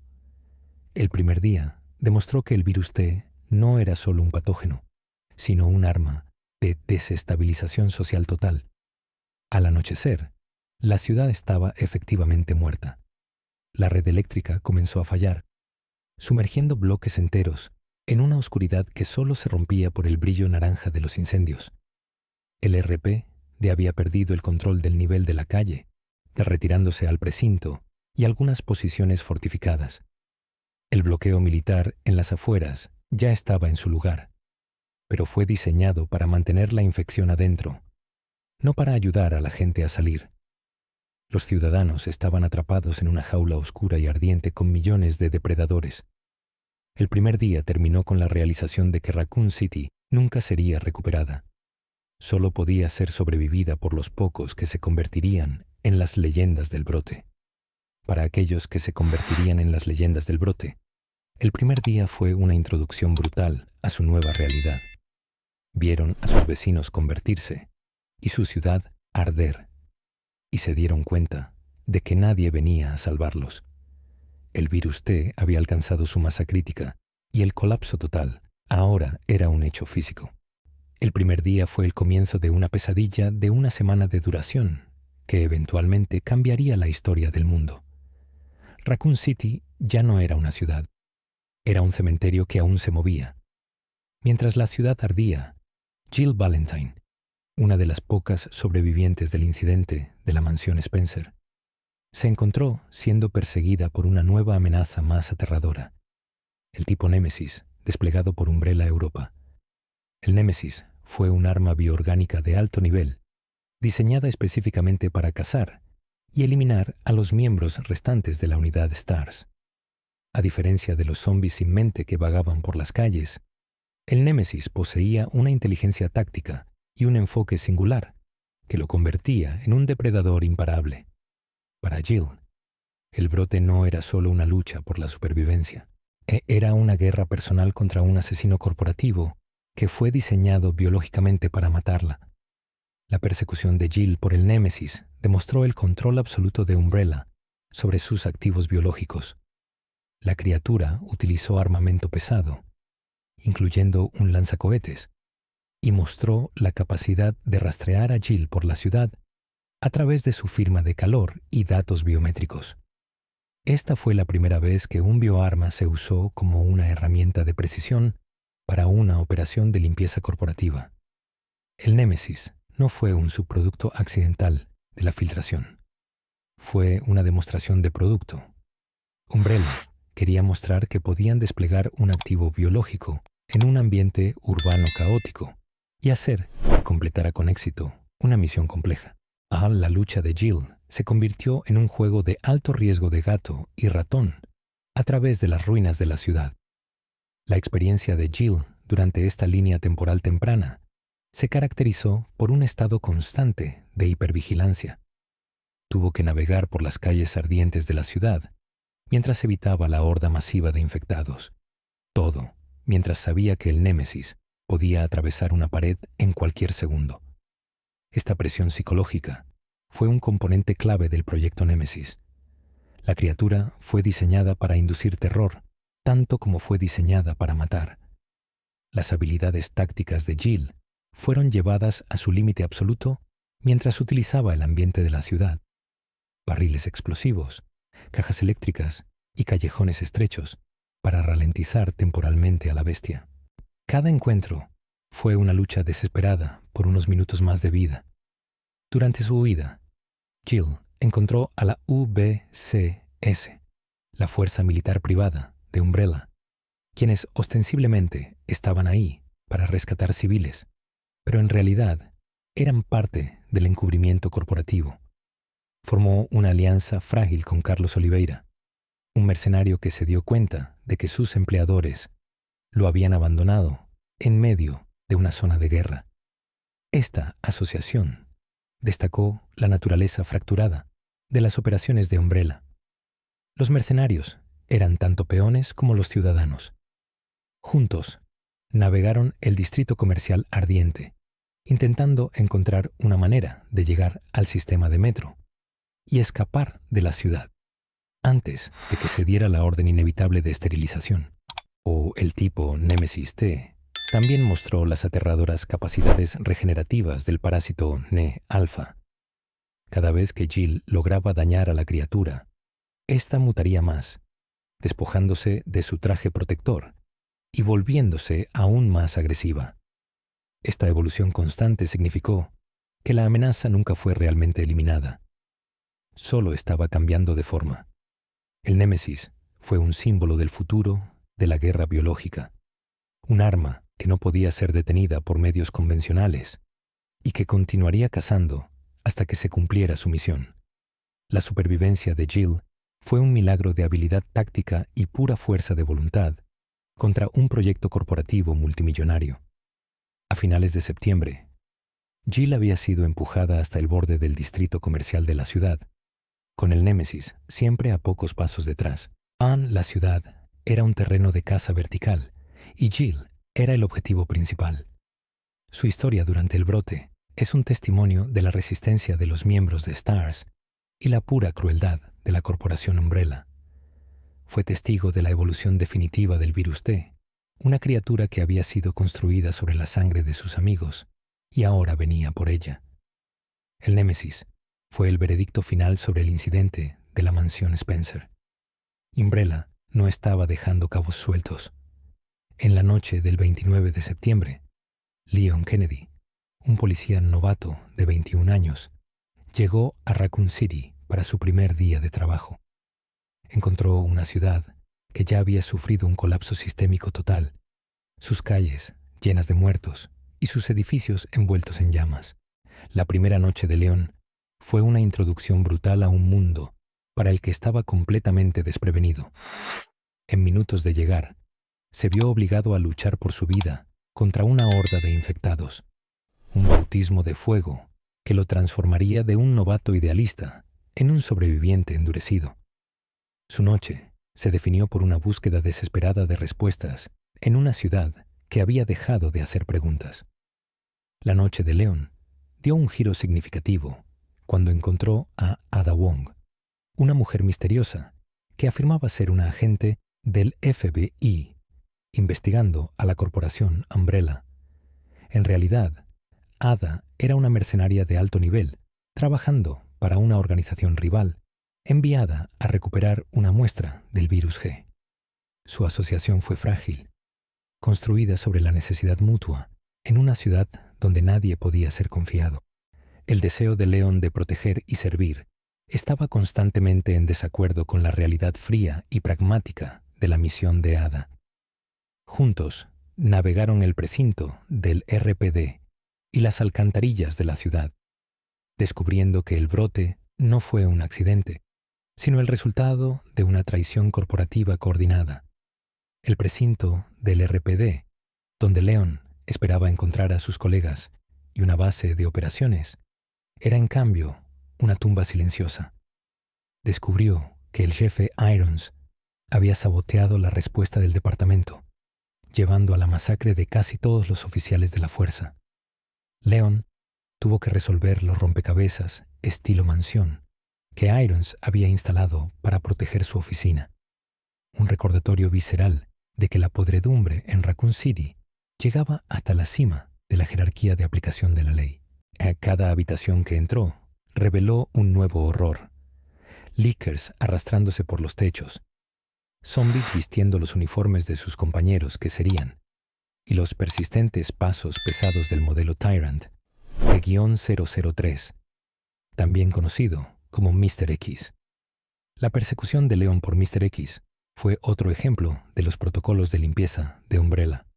Como el Némesis, el tirano fue desplegado para eliminar cualquier testigo restante y recuperar una muestra del virus G del cuerpo de Sherry Birkin. La noche de Leon fue una lucha constante contra una criatura con la que no se podía razonar o detener con fuego de armas pequeñas. Tuvo que confiar en su ingenio y el ambiente para sobrevivir, una educación táctica que se estaba impartiendo de la manera más violenta posible. Su primera noche en el trabajo fue un descenso al corazón oscuro de una conspiración corporativa que abarcaba décadas. Mientras Leon se adentraba en las instalaciones subterráneas de la ciudad, vio la verdadera escala del laboratorio Nest y la naturaleza industrial del programa de bioarmas de Umbrella. Ya no era solo un policía, era un testigo de un crimen contra la humanidad.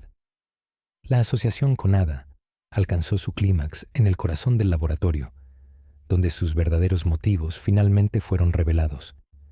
A pesar de su traición, el instinto de supervivencia de Leon permaneció enfocado en encontrar una manera de escapar de la ciudad antes de que se ejecutara la orden de esterilización. Había sido policía durante menos de 12 horas, pero ya había visto más muerte y corrupción de la que la mayoría de los oficiales ven en toda una vida. Para la madrugada del 30 de septiembre, Leon había logrado llegar al tren de escape de emergencia, trayendo consigo a los sobrevivientes, Sherry Birkin y Claire Redfield. Estaba dejando atrás una ciudad que estaba a punto de ser borrada del mapa.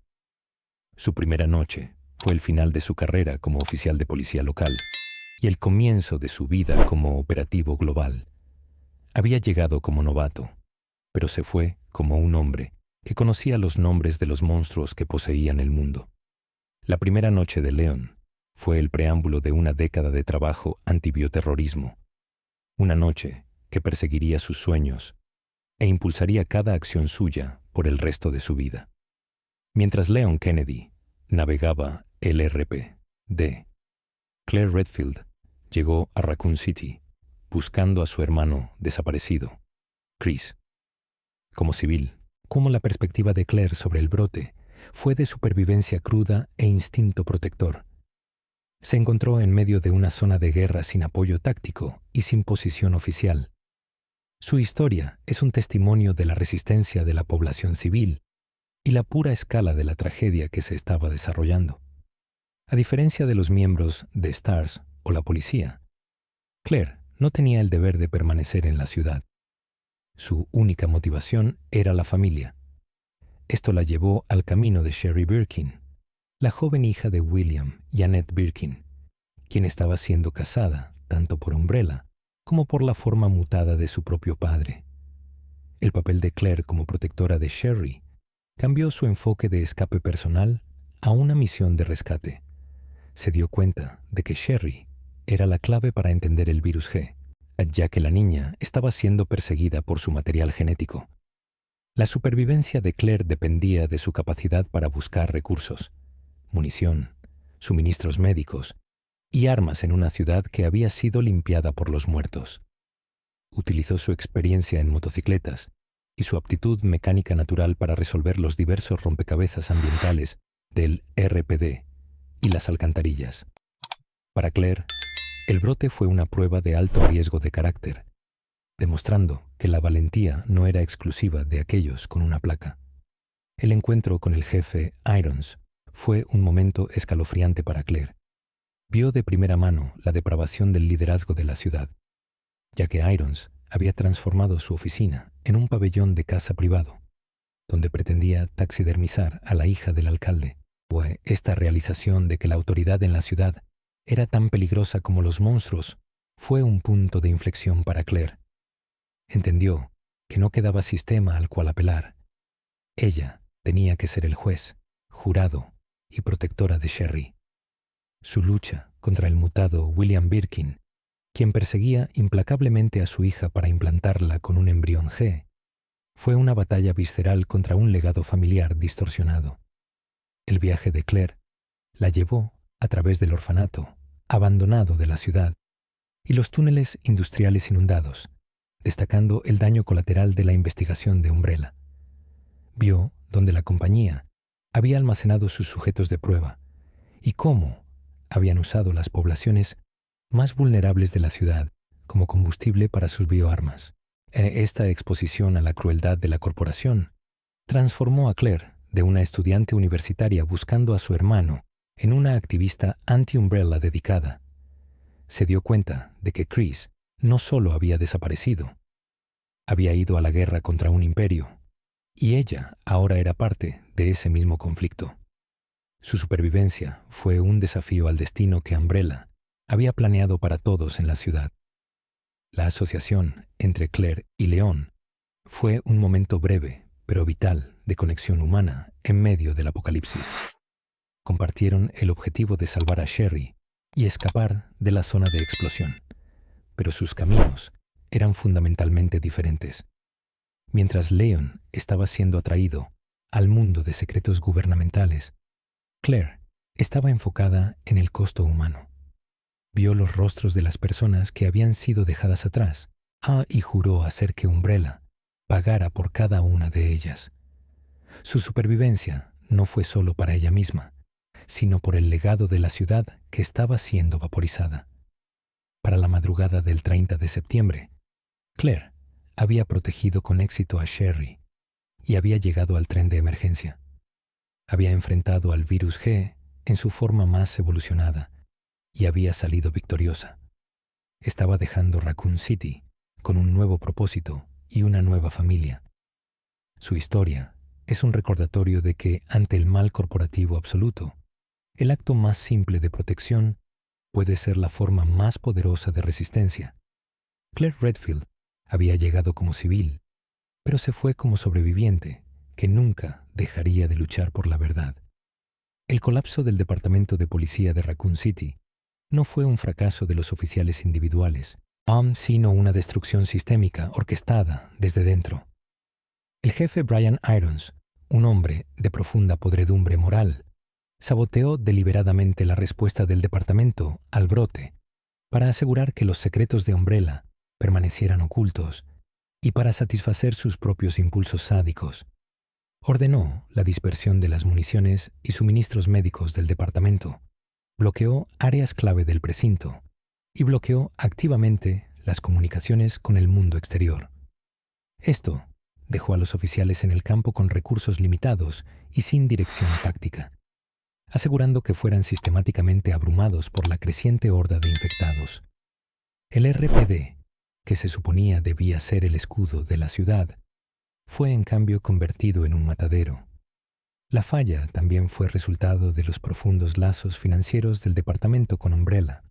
El precinto había sido construido con financiamiento corporativo y estaba lleno de la misma arquitectura de caja de rompecabezas encontrada en la mansión Spencer. Este fue un diseño deliberado para hacer que el edificio fuera difícil de navegar para aquellos sin conocimiento especializado, convirtiendo la sede del RPD en una trampa durante el brote.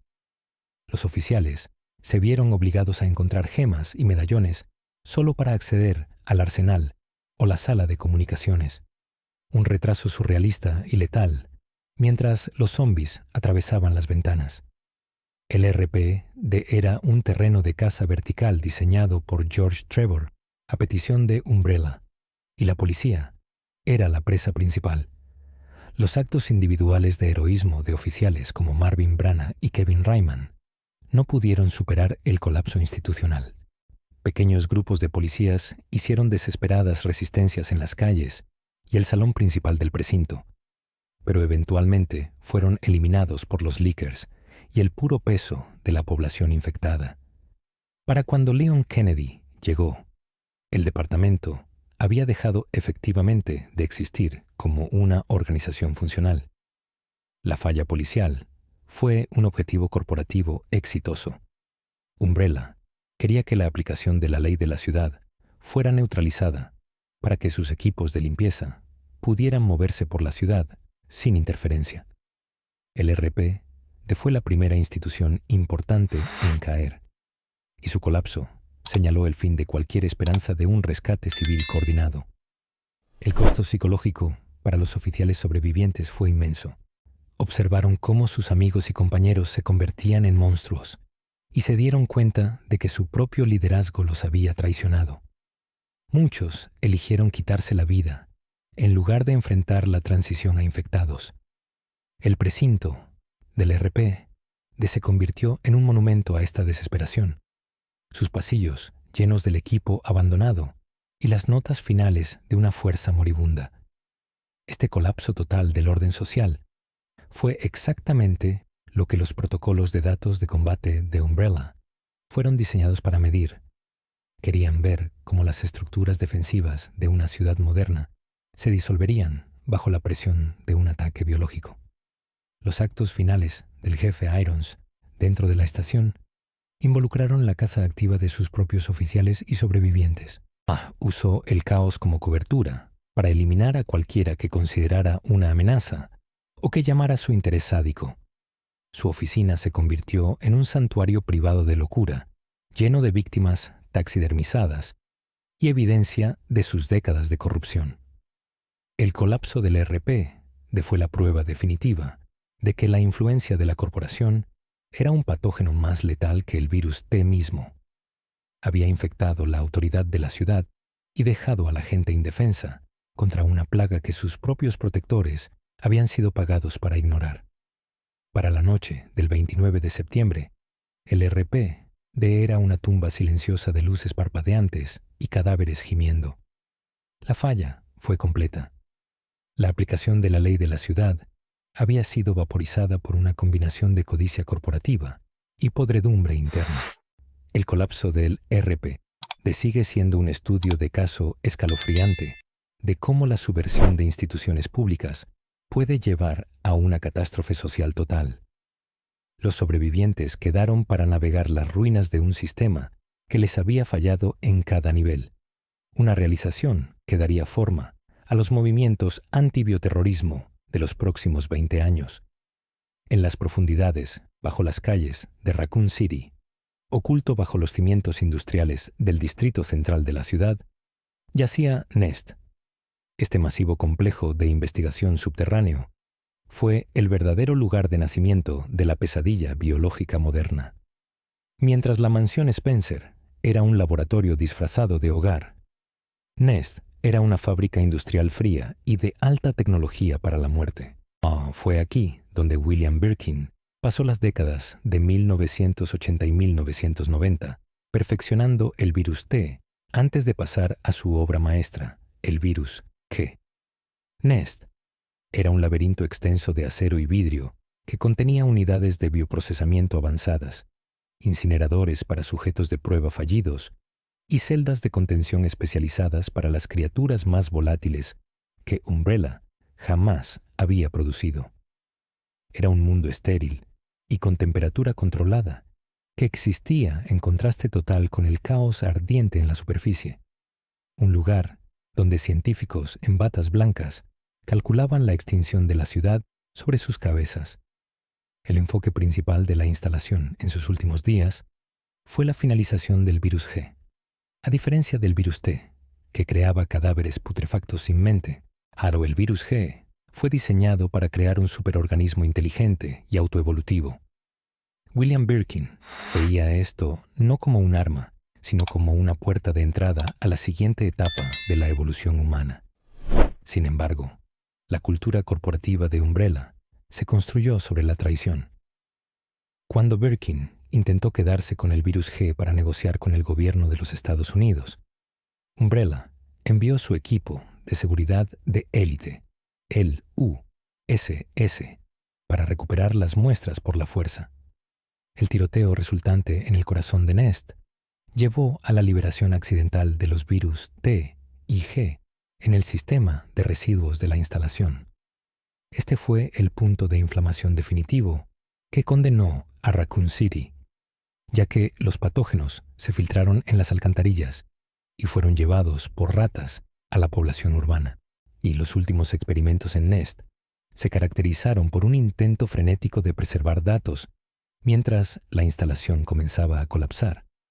Los científicos registraron las etapas finales de la evolución del virus G dentro del propio cuerpo de Birkin, después de que se inyectó para sobrevivir el asalto del USS. Estas grabaciones proporcionaron el gran final de datos de combate que Umbrella había estado buscando durante décadas. Observaron cómo las células de Birkin se reescribían a sí mismas a una velocidad aterradora, creciendo múltiples ojos y garras masivas, demostrando que el virus G Era una anomalía biológica que podía eludir todas las limitaciones genéticas conocidas. Los sistemas automatizados de la instalación continuaron registrando estos cambios, incluso mientras el personal estaba siendo masacrado por la misma criatura que habían ayudado a crear. Nest ya no era un laboratorio, era una incubadora para un dios de destrucción biológica.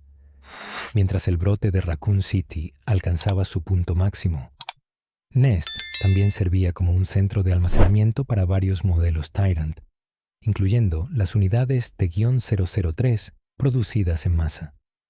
Estas criaturas se almacenaban en estasis criogénica, listas para ser desplegadas en la ciudad, para eliminar testigos y recuperar muestras virales. La instalación era un centro logístico para la limpieza corporativa, albergando el equipo necesario para manejar una crisis biológica a nivel de ciudad. Sin embargo, la corrupción del virus G dentro de los sistemas de enfriamiento de la instalación causó un colapso sistémico total.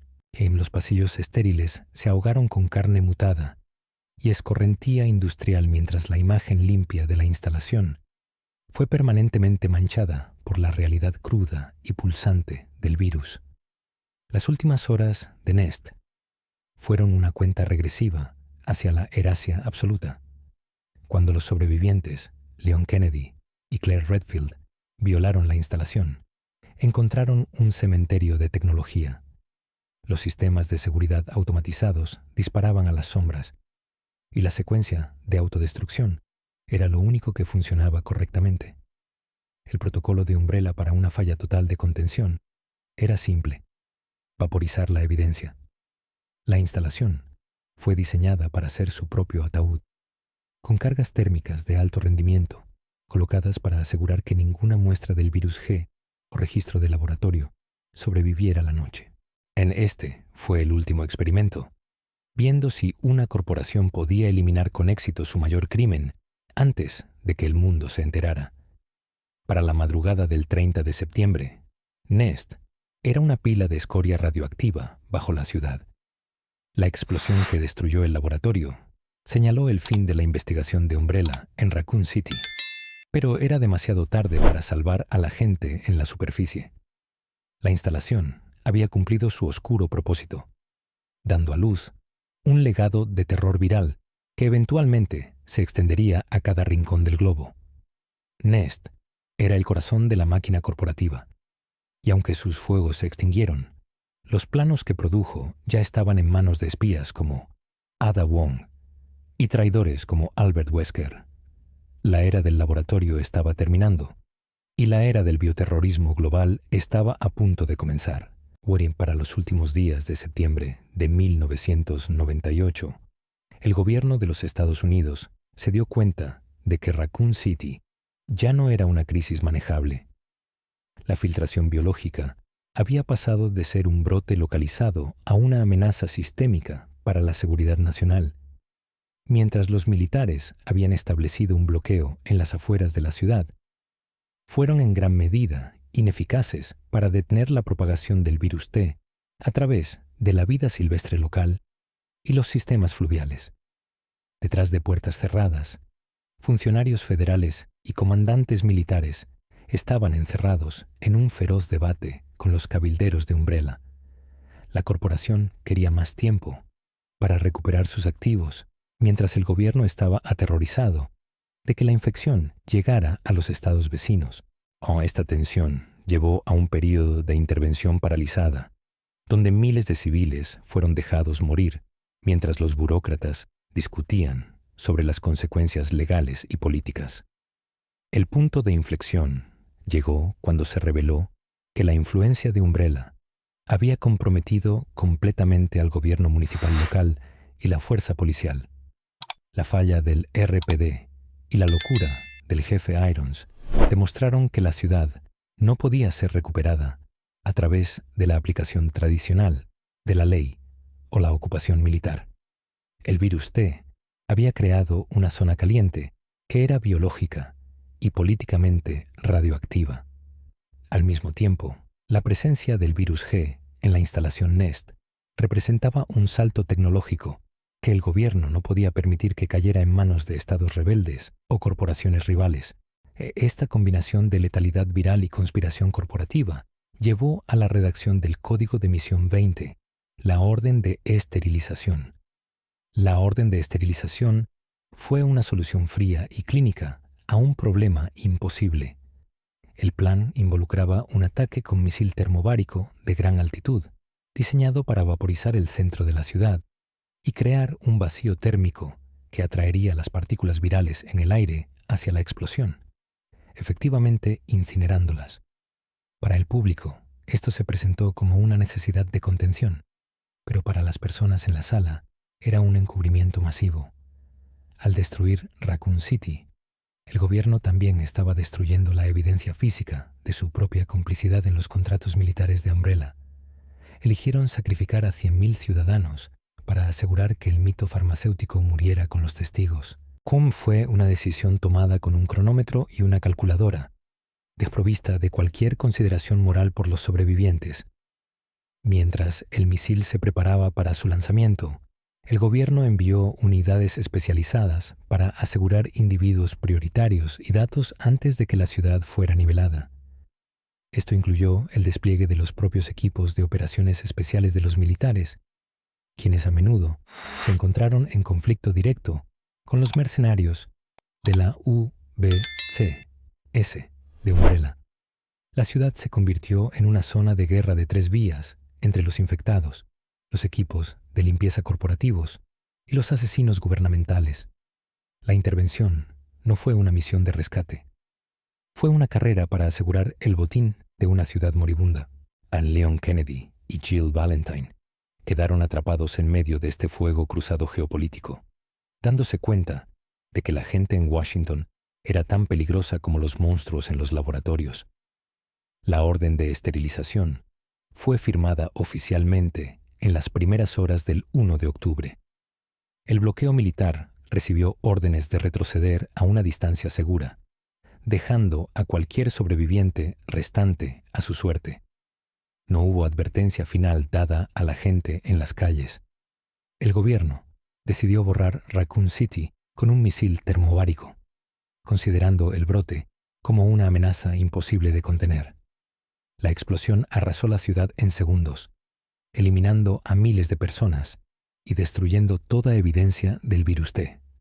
Aunque la operación logró contener la infección, también encubrió los crímenes de Umbrella y marcó un precedente extremo en el uso de fuerza militar dentro del propio país. Lejos de cerrar el caso, la destrucción desató un escándalo global. El gobierno perdió credibilidad, surgieron unidades antibioterrorismo, y los sobrevivientes quedaron marcados, decididos a revelar la verdad. Raccoon City dejó de existir como lugar físico, pero se convirtió en una cicatriz permanente y en el símbolo de una verdad que el fuego no pudo borrar. Sin embargo, el silencio no duró. Sobrevivientes como Jill Valentine y Claire Redfield filtraron la verdad, desatando el mayor escándalo corporativo de la historia. La opinión pública cambió radicalmente. Umbrella pasó de ser un gigante farmacéutico a un símbolo global de bioterrorismo. Gobiernos, mercados y sociedades enteras se vieron sacudidos, dando inicio a juicios, investigaciones y el colapso progresivo de la compañía. Pero este derrumbe tuvo un efecto inesperado. Lejos de acabar con la amenaza, la dispersó. Virus, investigaciones y científicos quedaron libres, alimentando un mercado negro y marcando el inicio de la era del bioterrorismo. La caída definitiva llegó años después, cuando sus últimos secretos fueron expuestos y sus líderes perseguidos. Umbrella desapareció como entidad, pero su legado no. Las bioarmas se multiplicaron. Los gobiernos comenzaron a utilizarlas en las sombras y los propios sobrevivientes fueron convertidos en herramientas del sistema que intentaba silenciarlos. El mundo ya no enfrentaba a un único enemigo, sino a cientos, invisibles y descentralizados. Y ahí es donde la historia se vuelve más inquietante, porque Raccoon City nunca fue realmente el final, sino el experimento que demostró que el mundo podía arder y seguir funcionando. La corporación murió, sí, pero lo que creó sigue evolucionando. Y la verdadera pregunta no es quién fue responsable, sino cuántos están dispuestos a repetirlo.